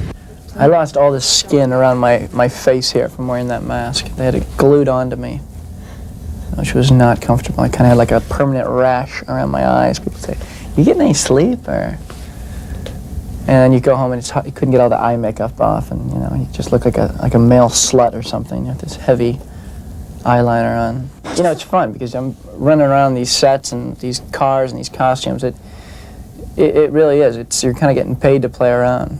I think it's more fun for my nephews that came to visit me on the set. You know, they were just like blown away by it. I spoke to the director about his Dark Knight vision. You can't do a living comic book for the audience without a great Batman and Robin story, a great love story, 2 great villains, and humor. So those were definitely my directives in the beginning. The huge sets, the large crowd scenes, the special effects, the stunts, the fun and games would mean nothing if the audience isn't interested in the people. And so I got wonderful actors. They brought a lot of themselves to the roles. They brought a lot of the invention and the cleverness and things you see on the film, the actors thought of. You seem to have taken a fairly irreverent approach to the material. You seem to have, you know, thrown everything to the wind. Well, sure, if you're going to do Batman and Robin, you might as well be irreverent and have some fun and stir it up, give the audience some laughs. You know, I think that the audience all over the world is so much hipper and so much savvier than people give them credit for. You know, you read movie reviews, and you'd think the critics think that the audience out there is stupid and don't know what they like or what they want. You know, most people I run into today are pretty savvy. I think the audience deserves a movie that doesn't insult their intelligence. Val Kilmer has various qualities. What were the qualities that you liked most? Well, Val is obviously a very handsome leading man, and he looks very beautiful in the new bat suit, for sure. But beyond that, as Bruce Wayne, I think that there's a mystery and a sensitivity and an intellectual depth that makes him a sensitive and vulnerable Bruce Wayne and a very strong, heroic Batman. Going down. What about Jim Carrey? Pretty much a casting coup there in the sense of, you know, his positioning in the structure of Hollywoodese at the moment. I can't imagine anybody else playing the Riddler. He just seems to, I mean, when you're making a living comic book, he seems to just leap out of the screen, you know, into the audience as he's playing the Riddler. He's a hard worker, and a lot of what you see on the screen that seems spontaneous is very polished. It's a very polished performance. He's really brilliant. All the principal players have dual personalities, and you look at the credit list, they all have two names. Did, Yes. did Joel Schumacher have to become a dual personality to get through this one? Yeah, I'm probably like Tommy Lee Jones, Harvey Two-Face, you know, half sane and the other half, you know, violent criminal. But yes, I did want to make a story about duality because not only does Bruce Wayne have a double life as Batman, so does Robin, and so do all the villains. The villains are always one person and then another, and so that's one of the themes in it. And, you know, not to sound pretentious or pedantic, but, you know, we do struggle in our own selves with a dark side and a, you know, more enlightened side. And I thought that a story of duality is always mythic. It's been around since time began, and it might be part of the Batman legend. Ever since the initial controversial decision to turn comic actor Michael Keaton into the Caped Crusader, the casting of the Batman movies has been of immense interest to fans of the DC comic books. The cast of Batman Forever represents a mixed ensemble of styles and talent, with Val Kilmer's Batman the impassive centre, which Chris O'Donnell, Nicole Kidman, Tommy Lee Jones and Jim Carrey all must play off. We spoke to all the principals about their part in the action. I'd seen the movies and I'd never watched it as a kid, but then I went back and watched it, and it was great because it suddenly was like opening this whole new genre to me. I got my education in Batman.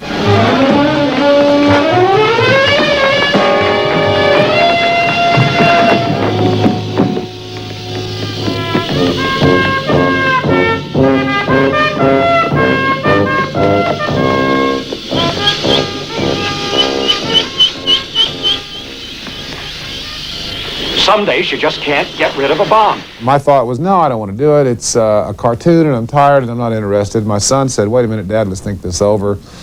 And I started studying his enthusiasm for the legend of Batman and all the characters that surround Batman, and looking at his friends, and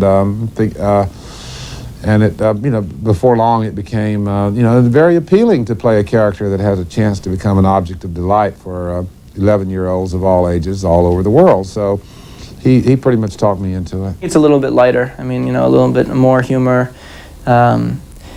It's my personal taste. I prefer this one to the other two. I mean, it almost doesn't feel like a sequel to me. I mean, I didn't feel like we were going and making a sequel. We're still using this incredible world that Tim Burton, created. But it is a little bit different. It just had a whole. New cast and new director, just had a whole new feel to it, kind of. He is an ominous character. He's a very odd guy. Look, this is what he does at night. He dresses up in 50 pounds of rubber and a cape. Only Elvis has done that. And look what happened to him. But it's a fun character. It's why it's fascinating. It's that Bruce Wayne's a billionaire. He has everything that he needs, but he chooses to, or is compelled to uncontrollably, depending on what mood he's in, is how his point of view is, go fight crime. I think he's really captured the feeling.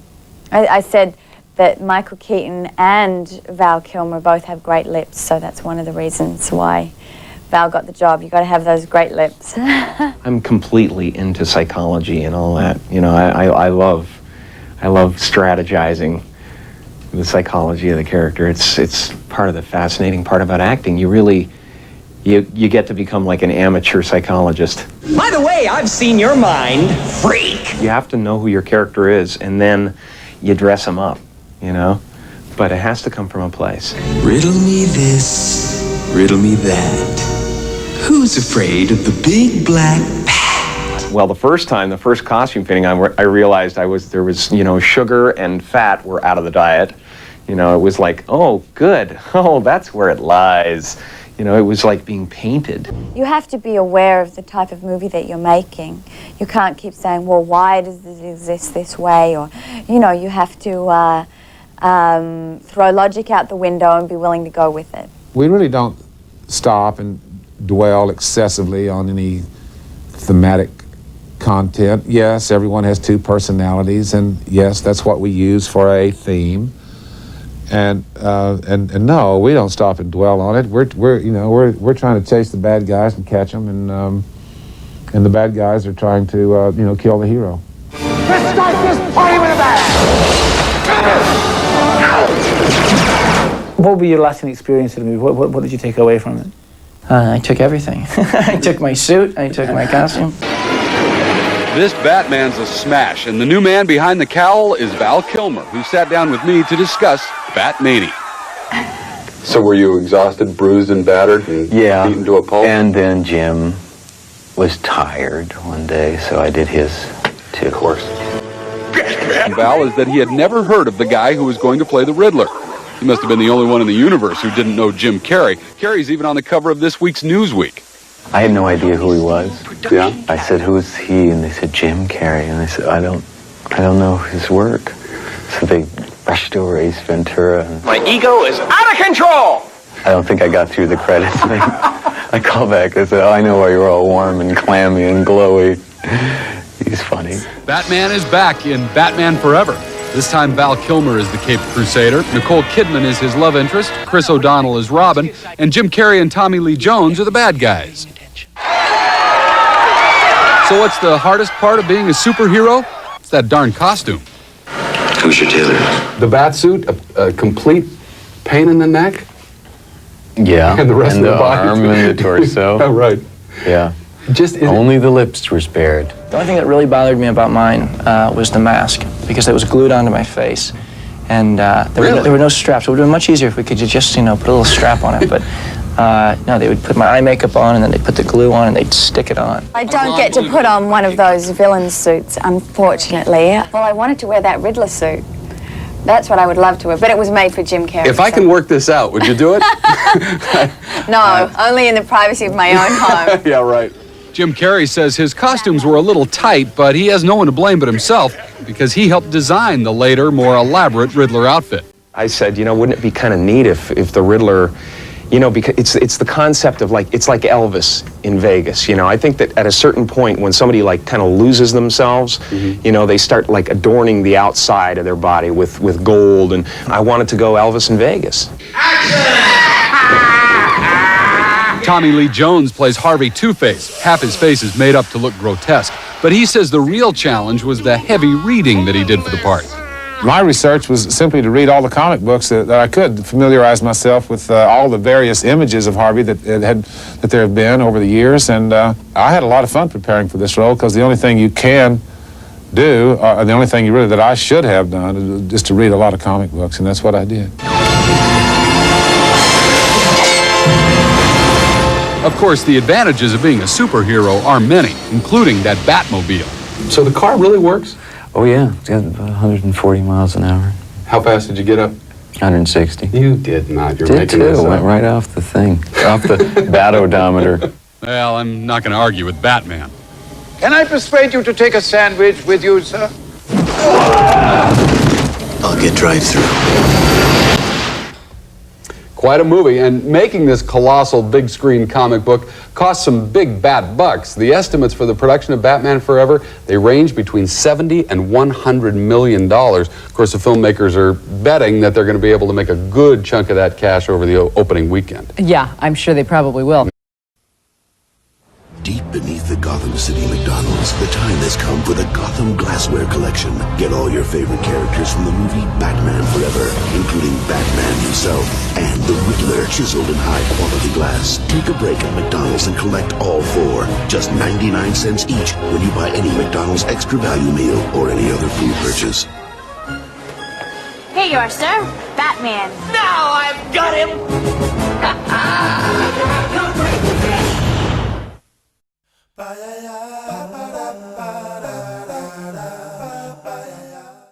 Batman Forever is here. And Kellogg's Cornflakes has it. Batman Forever limited edition packs of Batman, Robin, and the Riddler. Kellogg's Cornflakes Batman Forever packs. Here for now, but not forever. On Rotten Tomatoes, Batman Forever has an approval rating of 40% based on 70 reviews with an average rating of 5.1 out of 10. The site's critical consensus reads, "Loud, excessively busy, and often boring, Batman Forever, nevertheless, has the charisma of Jim Carrey and Tommy Lee Jones to offer mild relief. On Metacritic, the film has a weighted average of 51 out of 100, based on 23 critics, indicating mixed or average reviews. Audiences polled by CinemaScore gave the film an average grade of A- on an A+ to F scale. Time to go to the old Batcave, where Danny's standing by at Chula Vista. Hi, Dan. Hey, good morning, San Diego. We're out here at the Cinema Star Luxury Theaters, Chula Vista 10, where they're doing a Batman Forever marathon, 24-hour marathon starting at midnight last night. And I got some people here who actually just got out of the 3 o'clock show. Is that 4 o'clock. the 4? Okay, excuse me. They're the ones that have been awake all night. 4 o'clock show. What's your name? Drew. Drew, from what part of town?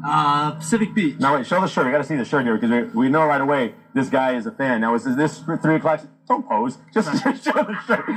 Here we go. All right, what'd you think of the movie, Batman Forever? I thought it was an excellent film, better than the other two. Why'd you like it? What was better about it than the other two? The graphics were pretty good. The storyline was well. Yeah. And once again, Batman was victorious. Yeah, the guy wins. Kind of like my boys. Kind of like your Finals. Jersey Devils. Yeah, okay. Thank you. Yeah, just sneak that one in. Had to throw it in. Okay, now, what about Val Kilmer versus Michael Keaton as Batman? Much better. Yeah? Yeah. What's it like better about him? Mike's kind of a comedy guy. Val's more of a straight up, didn't give his true identity. Yeah. You know, Batman shouldn't give up his goods. That's you know? right. He's got those Keep that secret going on. Absolutely. Okay, we got that from Drew. Now, want to get the female version. Your name? April. April. Okay, now April, how did you see it? Did you like the movie, first of all?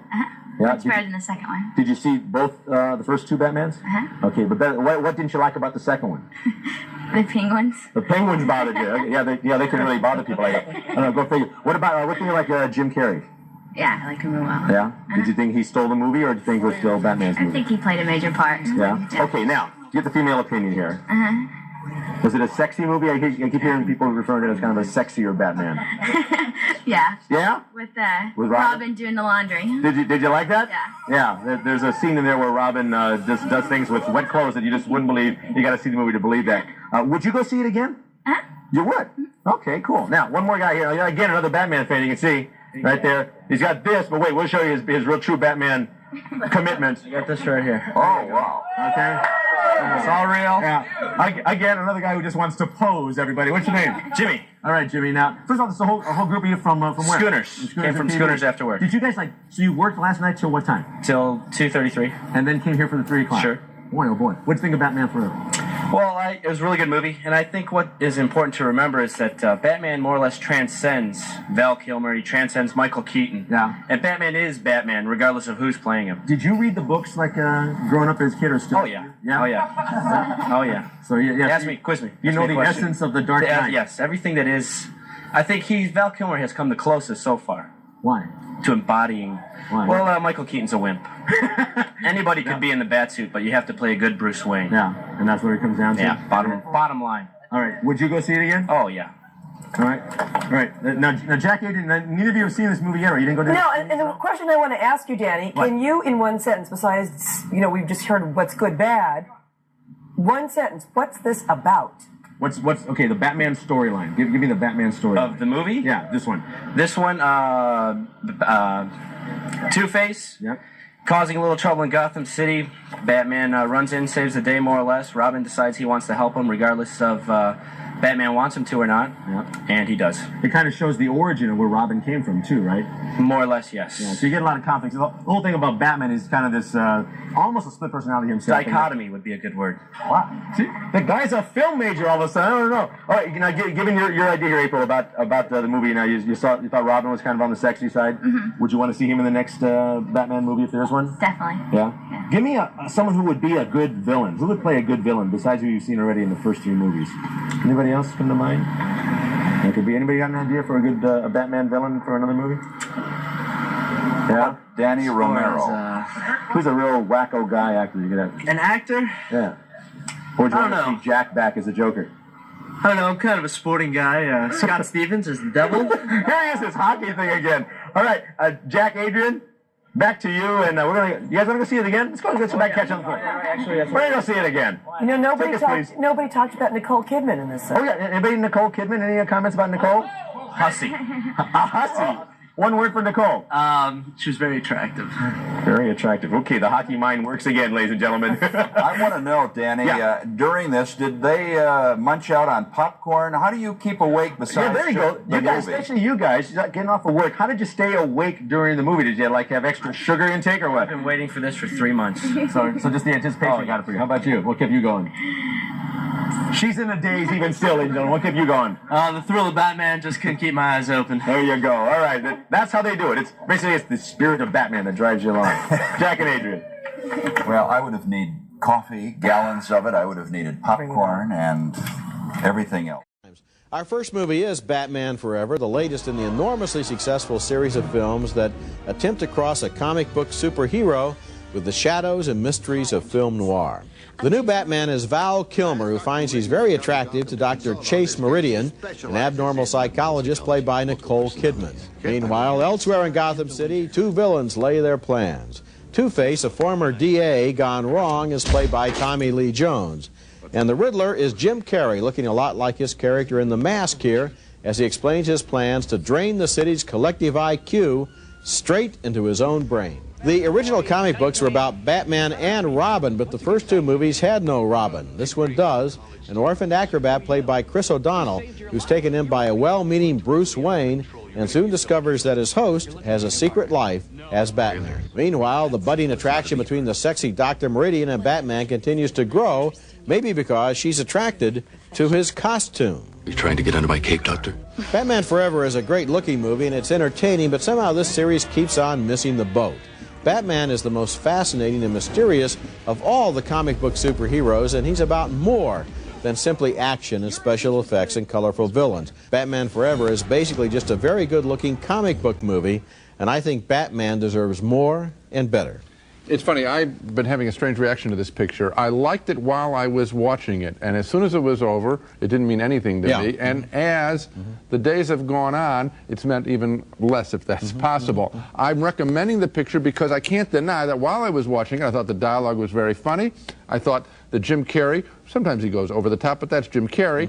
And I thought also that Nicole Kidman those scenes were really appealing, and they do talk, they do hint at the fetishistic side, if you will, of Batman. There is a little bit of that going on there. So I'm sort of caught in the middle, but I liked it while I was watching it. The way that they juggle the 5 characters here is pretty impressive because they're all given enough screen time, except maybe Tommy Lee Jones. Yeah, one thing that happens is that maybe because Jim Carrey is so hot right now, the Riddler kind of takes over the picture and maybe even has as much screen time or almost as much as Batman himself.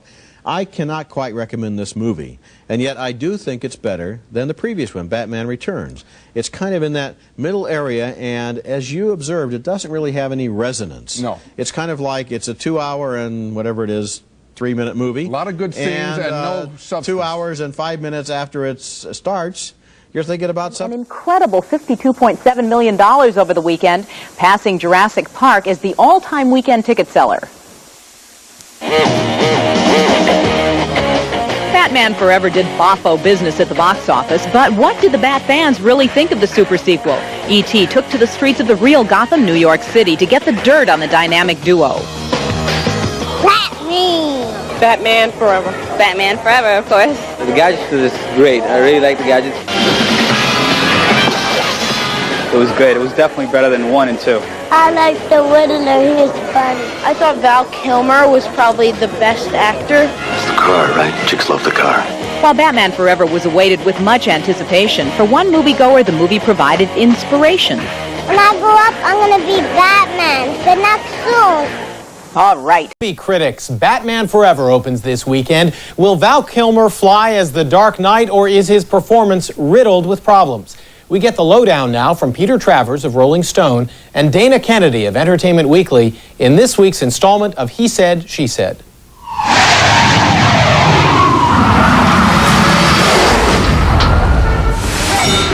Who's Batman 3, third in a series, a new star, Val Kilmer, who is terrific, new director, Joel Schumacher, and of course we have Robin this time, played by Chris O'Donnell. We have everything. Well, not exactly, but let me get into that. The good news is it's nothing like that incredibly boring, dark second Batman. Michelle Pfeiffer, Catwoman, Yeah. great. Okay, she was great, but the rest of the movie, you have to admit, was kind of a bust.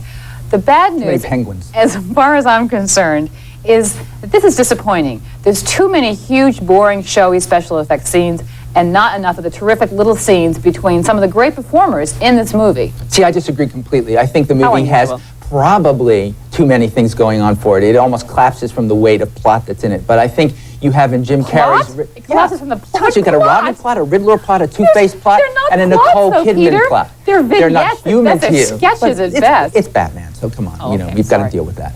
Nicole Kidman is very sexy, I think, and very funny as this criminologist love interest. I like it when she says to him, I'll bring the wine, you bring the scarred psyche. We've all had dates like that. I know you'll deny it. I don't care. We've had it.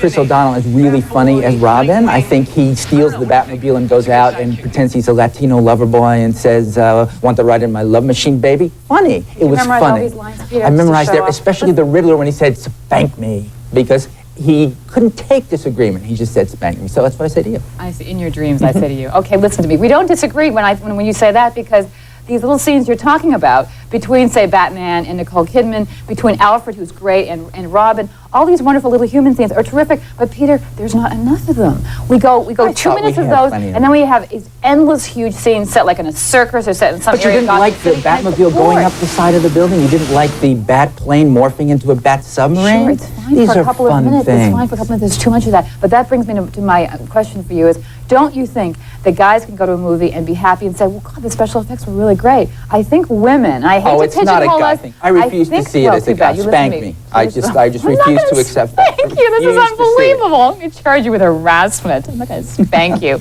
I just want to say that I think that women are going to like more of a story or want more of a story. I think men can go to a movie like this, spend 2 hours and say, "Ooh, that Bat plane was just great." Well, riddle me more this. Than a Bat plane. I mean, what movie's going to be the biggest hit of the summer, no matter what we say? Well, that's not totally the point here. Maybe a hit, maybe not. We're trying to, talk about the merits of it. That's what she said.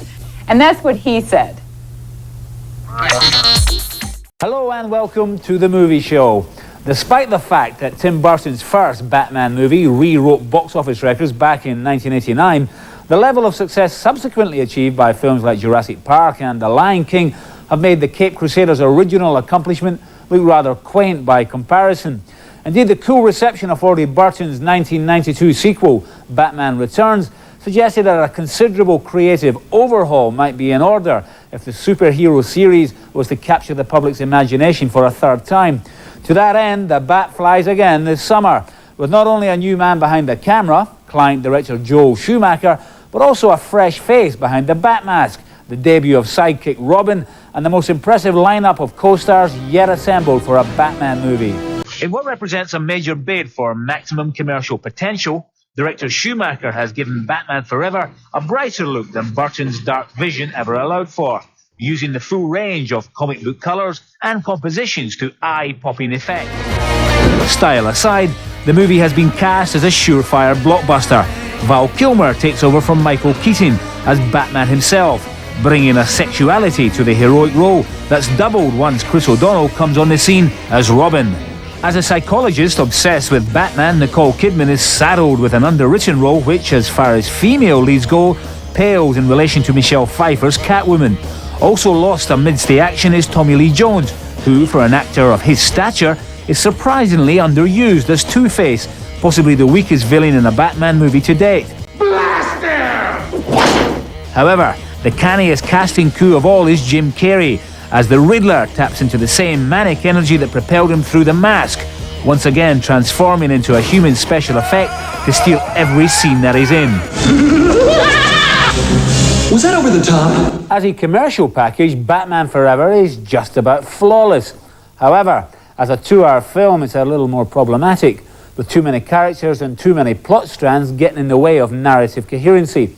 Although the spectacular design and wall-to-wall special effects make the film a treat to look at, the movie is ultimately not much fun to watch. Instead of pacing the action to allow characters to develop and excitement to build, Schumacher and co throw everything at the screen in a desperate attempt to hide the fact that beneath all the high-tech bluster, this third Batman outing is probably the shallowest of the lot. Still, much of this is to do with personal taste. My allegiances will always be with Tim Burton and his poetic Gothic style, while I know that many favour Schumacher's flamboyant funhouse approach. Will you please welcome Batman? Batman, this is for you. Best film, 1995. Congratulations. We can't wait for the full Batman.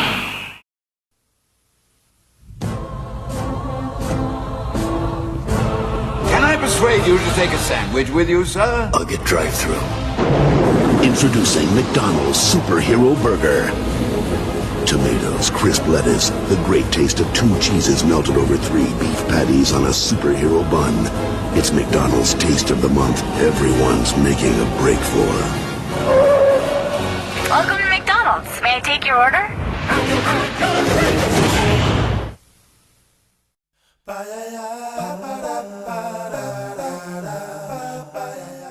Batman Forever is here, and Kellogg's Corn Pops has Batman Forever tattoos. All the coolest characters right from the movie.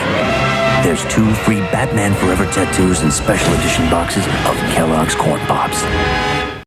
This holiday, Batman is back on video. Woo! The Riddler is dressed in his holiday best, and they just might drop in at your house. Now that's impressive! Batman Forever, the perfect holiday gift. Batman Forever was released on VHS and Laserdisc on October 31st, 1995. Over 3 million VHS copies were sold during the first week of release.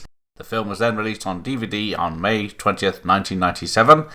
This release was a double-sided disc containing both widescreen and full-screen versions of the film. Batman Forever made its Blu-ray debut on April 20th, 2010. This was followed by the Ultra HD Blu-ray release on June 4th, 2019. Now you can own Batman Forever on video. Feel the action. Live the adventure. Batman Forever. Now for sale on video. Now that's impressive! Now you can own Batman Forever on video. Now that's impressive! Bring home the Riddler. Ow! He's lean, green, and makes Batman see red. Buy it now, own it forever. All right, people, Blockbuster Video's got thousands of videos and holiday gifts for sale. What do we got? We've got warehouses full of these. At the Blockbuster Holiday Gift Center, buy Batman Forever and get this exclusive collector's edition comic book free. Plus, there's thousands of great gift ideas, many for under $10. So this year, give them entertainment. This year's holiday bonus? Yes, Big Bob? One of these for everyone. Now you can own Batman Forever on video. The criminal in question, his partner in crime, a woman in danger, a partner in training, a hero in black. Buy it now, own it forever. This Halloween, what began as a riddle will become video history. Riddle me this. What was 1995's top-grossing movie? Riddle me that. Who had the biggest opening weekend in movie history? Who's afraid of the big black bat? What do Val Kilmer, Jim Carrey, Tommy Lee Jones, Nicole Kidman, Chris O'Donnell, and Drew Barrymore have in common? I will help you solve the greatest riddle of all. Batman Forever. Exploding onto video for just $19.96. Justice wears a mask. Love is a game. What is it about the wrong kind of man? It's the car, right? Chicks love the car. Power is a machine. Batman Forever is the best Batman yet, and it really KO'd the critics. A thrill-packed joyride with big laughs and high energy. This film is fun. The difference? Showmanship. Bigger, battier, and better. With dazzling non-stop action. The best Batman of the 3. Now that's impressive! And Batman Forever has generated audience excitement that'll make your head spin. 79% of kids 6 to 11 want to own Batman Forever, and intent to purchase is higher in all age segments than Batman or Batman Returns. Higher even than Forrest Gump, Jurassic Park, and other fourth-quarter direct-to-sell-through hits. Come as you are. We're supplying the biggest ad campaign in Warner home video history, with 2 billion impressions against all demographics, reaching all segments at least 10 times. Mind manipulation, tampering with people's brainwaves. We've got a Batcave full of mind-blowing POP, Warner's biggest arsenal ever, including 6 different posters, a standee, a mobile, and several multi-unit merchandisers, including our fabulous 96 and 200 unit displays with motorized headers. All right, train me. Let me be your partner. Our promotional partners, Fujifilm and Acclaim Video Games, will give Batman an extra boost with an unprecedented video tie-in program that delivers over $7 million in added media and $18 worth of consumer rebates. Here's the bargain.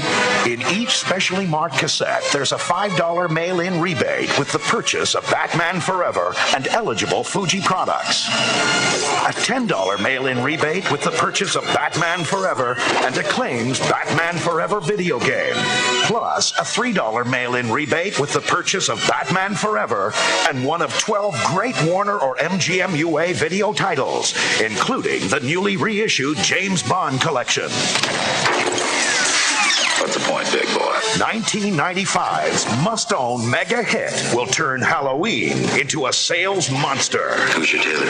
For just $19.96. Let's meet our contestants. Going down. If the Bat wants to play, we'll play. Was that over the top? Don't worry, too late.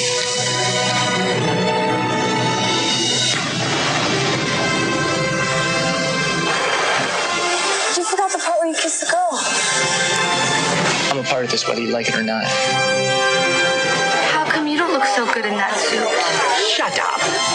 Courage now. Truth always. The real game begins. Batman Forever. Video history is coming on the wings of a bat. This Halloween from Warner Home Video.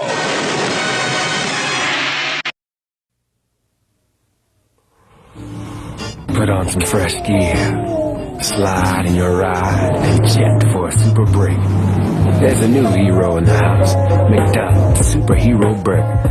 It's going on with tomatoes, lettuce, 3 juicy all-beef patties, American and Monterey Jack cheese, all on a hero bun. Hurry, it won't be here forever. So drop in to Mickey D's for a real break. This taste of the month is Mad Fly. Have you had your break today?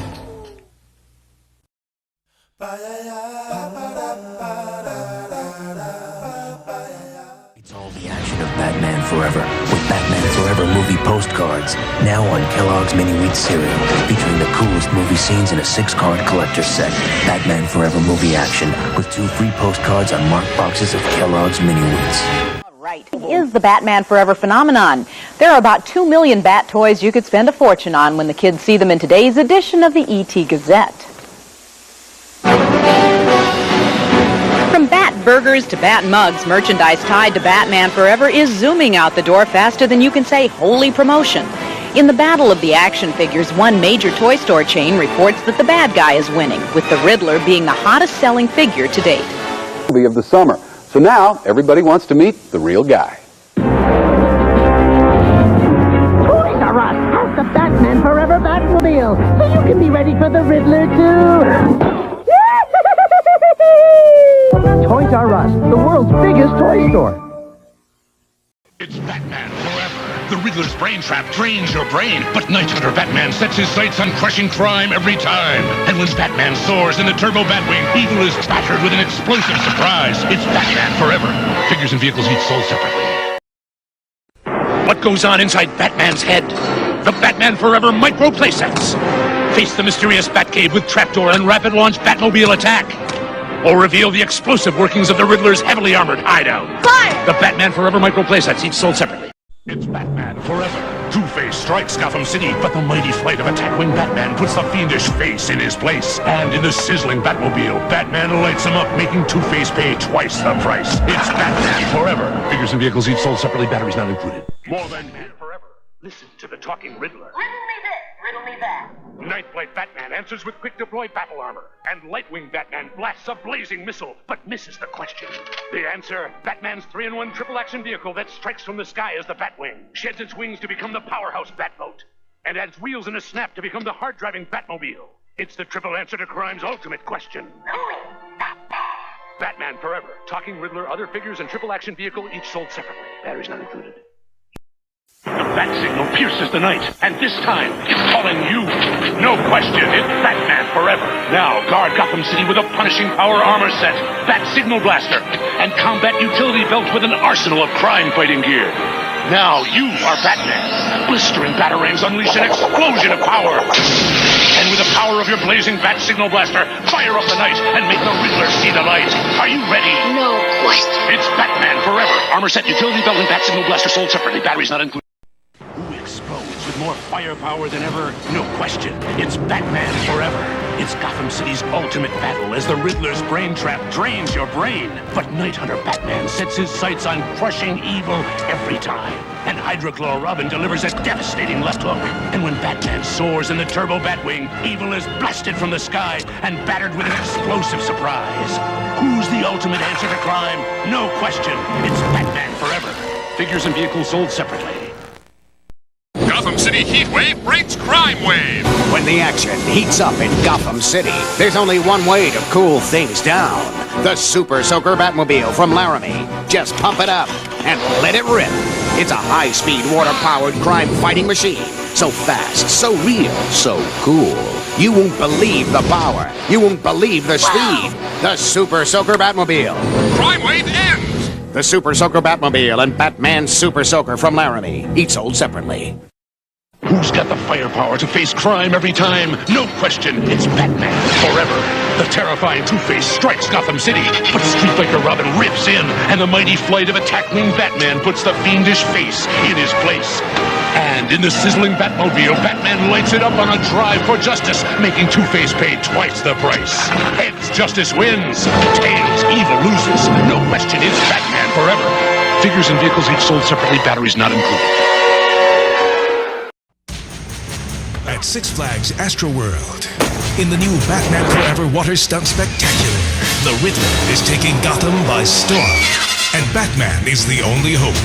By land, by sea, by air, there's nothing like it anywhere, not even at Disney. By far the biggest, most explosive stunt show ever. The all-new Batman Forever Water Stunt Spectacular, only at Six Flags Astroworld.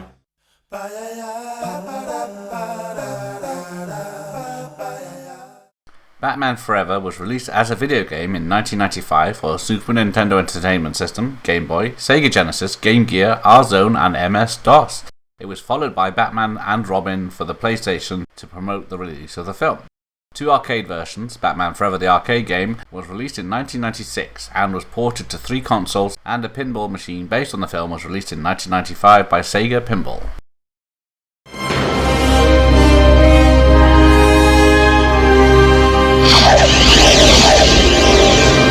Action, it's Batman Forever. Batman and Robin battle Two-Face in the Riddler in 2-player cooperative fighting action. Batman Forever, coming September 7th from Acclaim. Step into the R-Zone, a brain-bending dimensional adventure. Then right in my face! If you want to survive, Where's the Batmobile? you better not blink. Batman Forever lives in the R-Zone.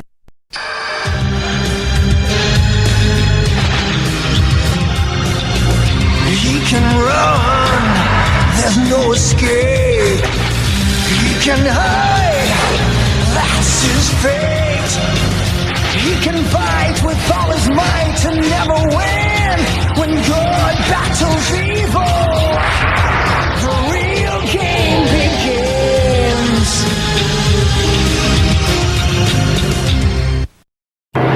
When the cool night descends, Gotham City plunges into a world of bad dreams. Who is Batman? and once friendly faces are not what they seem. A world where only you can unravel the Riddler's rhymes. Give Two-Face a new face and wake the hero of Gotham City from his worst nightmare. With a new Batman Forever handheld game, a double dose of doom.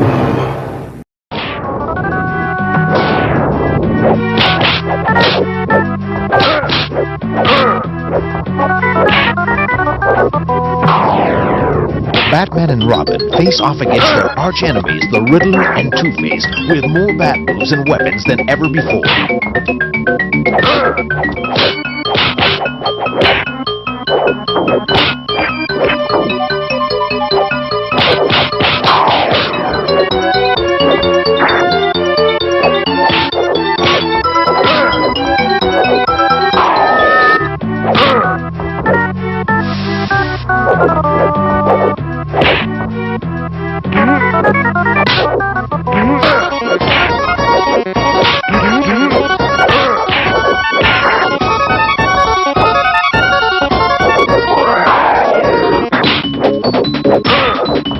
Compete with a friend or battle the computer. Courage now, truth always. Batman Forever from Acclaim.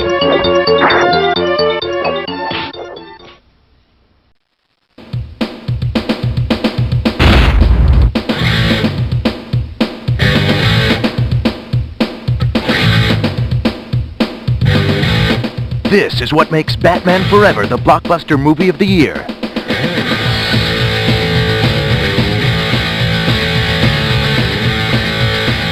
This is what makes Batman Forever the video game of the year.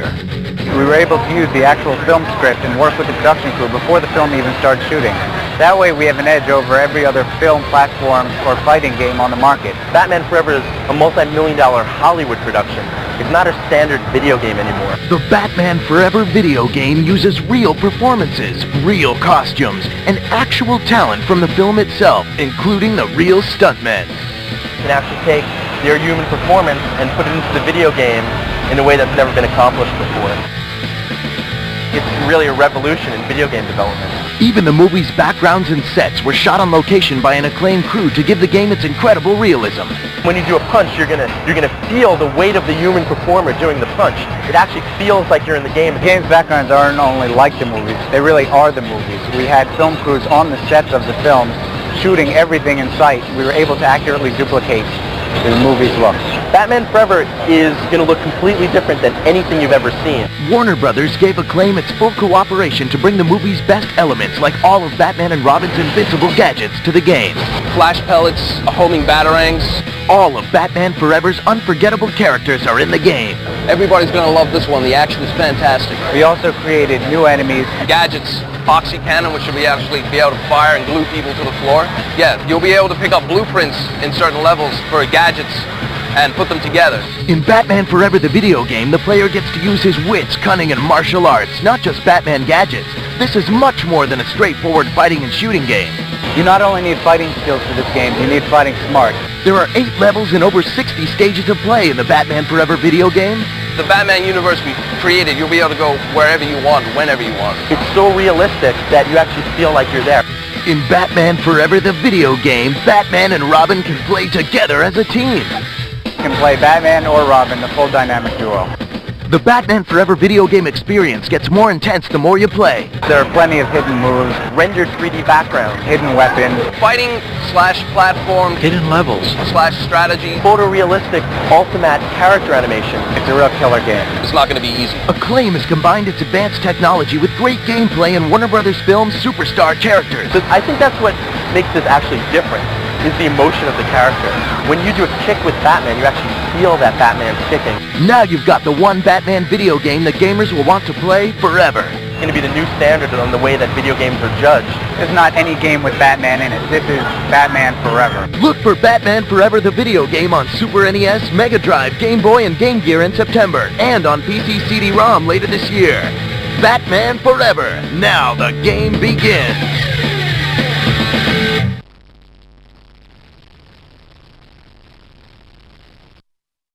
Based on the new Warner Brothers movie, the all-new Batman Forever stunt show.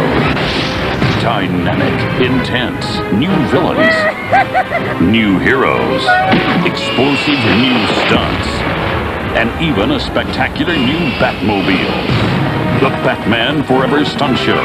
Only at Six Flags Great Adventure Theme Park. Bigger than Disneyland and closer to home. Get these great savings with specially marked cans of Coca-Cola Classic and Diet Coke.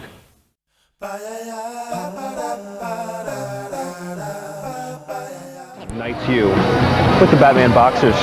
I think Riddler kind of looks a little bit like Alfred E. Newman from Mad Magazine here. If you look at the cotton Batman Robin costume t-shirts. This is Chris's first time appearing on a mug. I want to see Batman stuff. Let's look around. The Two-Face contrasting leg jeans. It's Batman and Wonder Woman. I knew it. Batman does have twin headlights, and it looks like they're both out, and that's a $50 fine in the state of New York. The black Batman Forever beret, a fine dollar value at $32.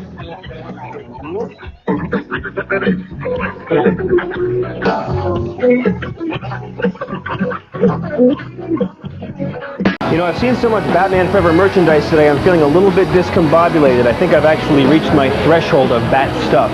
So what I'm going to do is this. I'm not going to buy anything today. I want to go home, clear out my checking account, and come back in a couple of weeks so I can plow out my entire summer line of Batwear. So Robin, let's go back to you in Central Park, and you know what? I'm really sorry about all the jokes you're going to get about your name all summer. No one saw me take this. Movie promotion as Hollywood studios battle to see who can take the biggest bite out of the summer box office.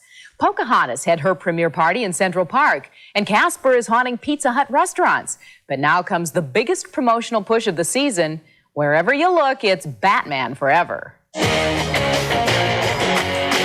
With talk of recession infiltrating the land, who will save the day for helpless retailers, advertisers, and record companies? Batman. Batman. Batman. Can you buy it for me? Measured in t-shirts, record albums, and hamburgers, Batman's superpowers have never been stronger. The toy reminds them what they saw. They want to be the same hero. Merchandisers like Glenn Hendricks say movie products have become a giant industry, and this summer will be a vintage season. Well, it's probably going to be one of the most successful summers in recent history, and the consumer is it's a smart one, and they know what's good and what's bad. And Batman, I think, is huge. I buy mostly anything Batman. John Curtis is an unqualified Batman fanatic. I really get into this stuff. I mean, Batman watch. He says movie products sell because of one thing: star power. They've hit the mark this time. I mean, Jim Carrey, what can you say? He is the Riddler. This will be the Batman, the end-all Batman. With top musicians like Seal and U2 lending a hand, the Batman soundtrack is already close to #1. Which is your favorite Batman toy, Darren? As for the moms and dads we talk to, Batman is still their champion and worth every penny they spend. Are you happy now? Yeah. Because Batman's a superhero and he does good things. It's positive. And so if kids want to play with those kind of toys, it's a good thing.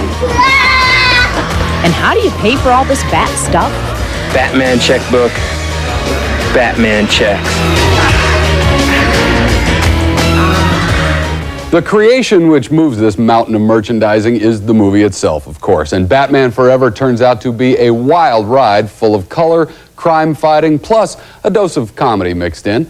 And surrounding the Caped Crusader on screen are a handful of Hollywood heavyweights. Jim Carrey and Tommy Lee Jones may think that they're the stars of the upcoming Batman film, but some people, especially those interested in the fashion biz, may be more interested in the actors' costumes than in their acting.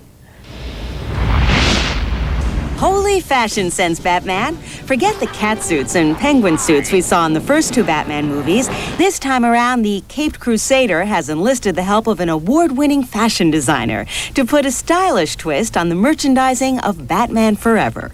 I was approached by Warner Brothers to do an interesting collection for the Batman Forever movie. And it was very exciting to get to work with this project because Warner Brothers was very generous in turning over anything I wanted with the movie to use thematically. There's really no question about what theme stands out most prominently in this collection. Silk charmeuse pajama with the black question marks all over it, and a very nice little velour slip dress. It's very cute. Question marks may punctuate much of the collection. Like the jacket? But Oldham says it wasn't Jim Carrey's The Riddler who inspired his favorite outfit. My favorite piece to work with were perhaps Two-Face's, things inspired from Two-Face, Tommy Lee Jones' character, because he has a very extreme costume. Moviegoers are accustomed to the merchandising blitz attached to any major blockbuster, but Oldham says his Batman Forever collection stands out from the typical movie paraphernalia. We wanted to try to aim this at a little bit more unusual market. Usually you don't see movie merchandising aimed at women, or especially young women, so we did really sort of cool clothes that just happened to be sort of tied in thematically or with emblems with the movie.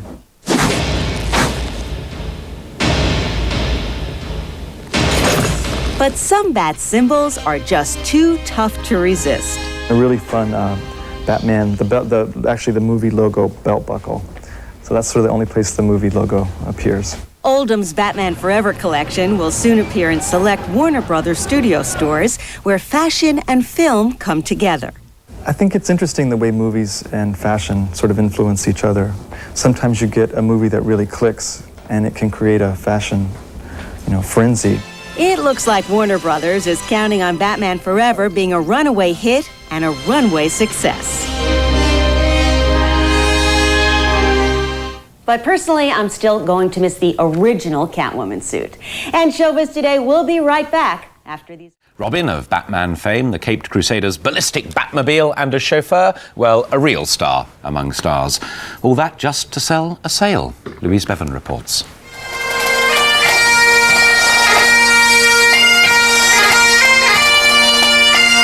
No Batman music, but no shortage of hints either as to what was in store. The first day of Harrods sale took on the dimensions and razzmatazz of a film premiere itself today, a waiting throng of star spotters and some very young fans standing in the wings. But nothing could beat the real thing. Enter the Batmobile, expertly driven by who else but racing driver Damon Hill, acting as chauffeur today to Hollywood star Chris O'Donnell, who plays the part of Robin in the new film Batman Forever. Damon Hill looked quite at home, and so he should have. This 25-foot monster is made from the same carbon fibre as Formula One racing cars and runs on a Chevrolet racing engine. Not surprisingly, it was attracting some admiring glances. It's just my style, that. Especially if it was in red. It's larger than I thought it would be. It's not as wide as I thought it would be. You quite fancy yourself behind the wheel, do you? Oh yeah, I'd love to. You think they'd let me? If Damon Hill was driving, yes, I wouldn't mind a ride in it. But no chance of any test drives today. Damon Hill was otherwise engaged, smiling for the cameras and recounting the time some years ago when he was banned from entering the store for wearing shorts. No such hitches today, and at 9 o'clock precisely, the doors of the Top People's store flew open for the bargain hunting to begin. We are open for business. The sale is on. In the China department, no fewer than 25,000 pieces of crockery were sold in just 6 hours. But it was the Batmobile that stole the show. After all the fuss, it was easy for some shoppers to forget what they'd come for. In Knightsbridge, this is Louise Bevan for London Tonight.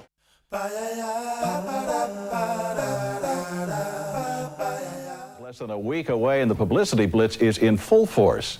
In Hollywood, a music store has been transformed into a Gotham City radio station.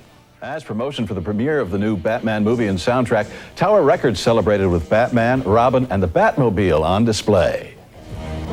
Hello, Bat Citizen. On the job as always, here at Tower Records, coming to you live. During the month of June, the music store will broadcast a low-powered radio signal from the Batman billboard on famous Sunset Boulevard. The station will feature excerpts from the movie and from the soundtrack.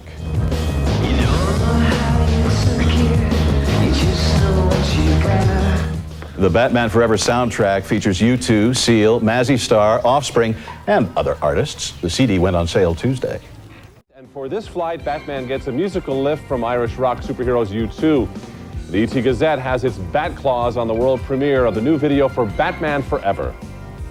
Riddle me this, riddle me that. Who's afraid of the big black bat? It's no riddle. Batman Forever opens in less than 2 weeks, and the frenzy is building. Val Kilmer stars as the Caped Crusader, battling bad guys Jim Carrey and Tommy Lee Jones. The movie has been cloaked in secrecy. We have an exclusive look at the first single off the soundtrack. U2 sings Hold Me, Thrill Me, Kiss Me, Kill Me. That video by U2 airs in its entirety this weekend, only on MTV. There's a diverse group of other big musical names contributing to the Batman Forever soundtrack. Among them, Offspring, Seal, Brandy, and Michael Hutchence of INXS. Seal is one of the music superstars on this action-adventure soundtrack. Well, Flicks visited the set of the making of his music video, directed by Joel Schumacher. Became the light on the dark side. It wasn't right to put on the first album, so I saved it for the second one. And it just so happened that Joel heard it, and he liked it. Now, knowing the script for the movie and seeing snippets of it, I can understand why he liked it, why he wanted it for the movie. If one didn't know, one would think I actually wrote it for the movie.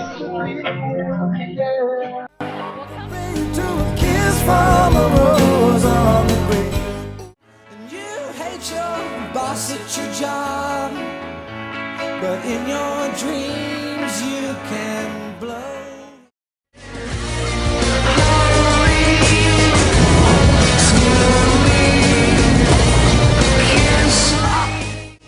Only one soundtrack is Forever. Batman Forever.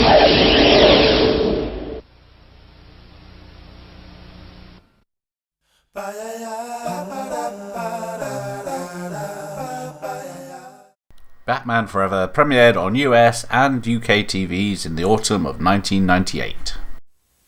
Sunday, 8:30, 7:30 Central. See more pow. See more wow. See more Batman Forever. NBC Sunday, 8:30, 7:30 Central. Premiering 8:30 Sunday night. Let's start this party with a bang! In a city under siege. You're counting on the winged Avenger to deliver you from evil. An insidious criminal mastermind is born. You can call me the Riddler. And a legend is forged in the fires of justice. The car, right? Chicks love the car. Val Kilmer, Nicole Kidman, Tommy Lee Jones, Jim Carrey. That's impressive! In the explosive box office blockbuster. Rusted metal Batman. Sunday on 9, Batman Forever. 2 super villains. 2 superheroes. When the city has lost its mind and its protector has found his heart, it's time to seek help. 2 against 2 are better odds. The movie premiere with 5 superstars. Batman Forever, soon. Riddle me this.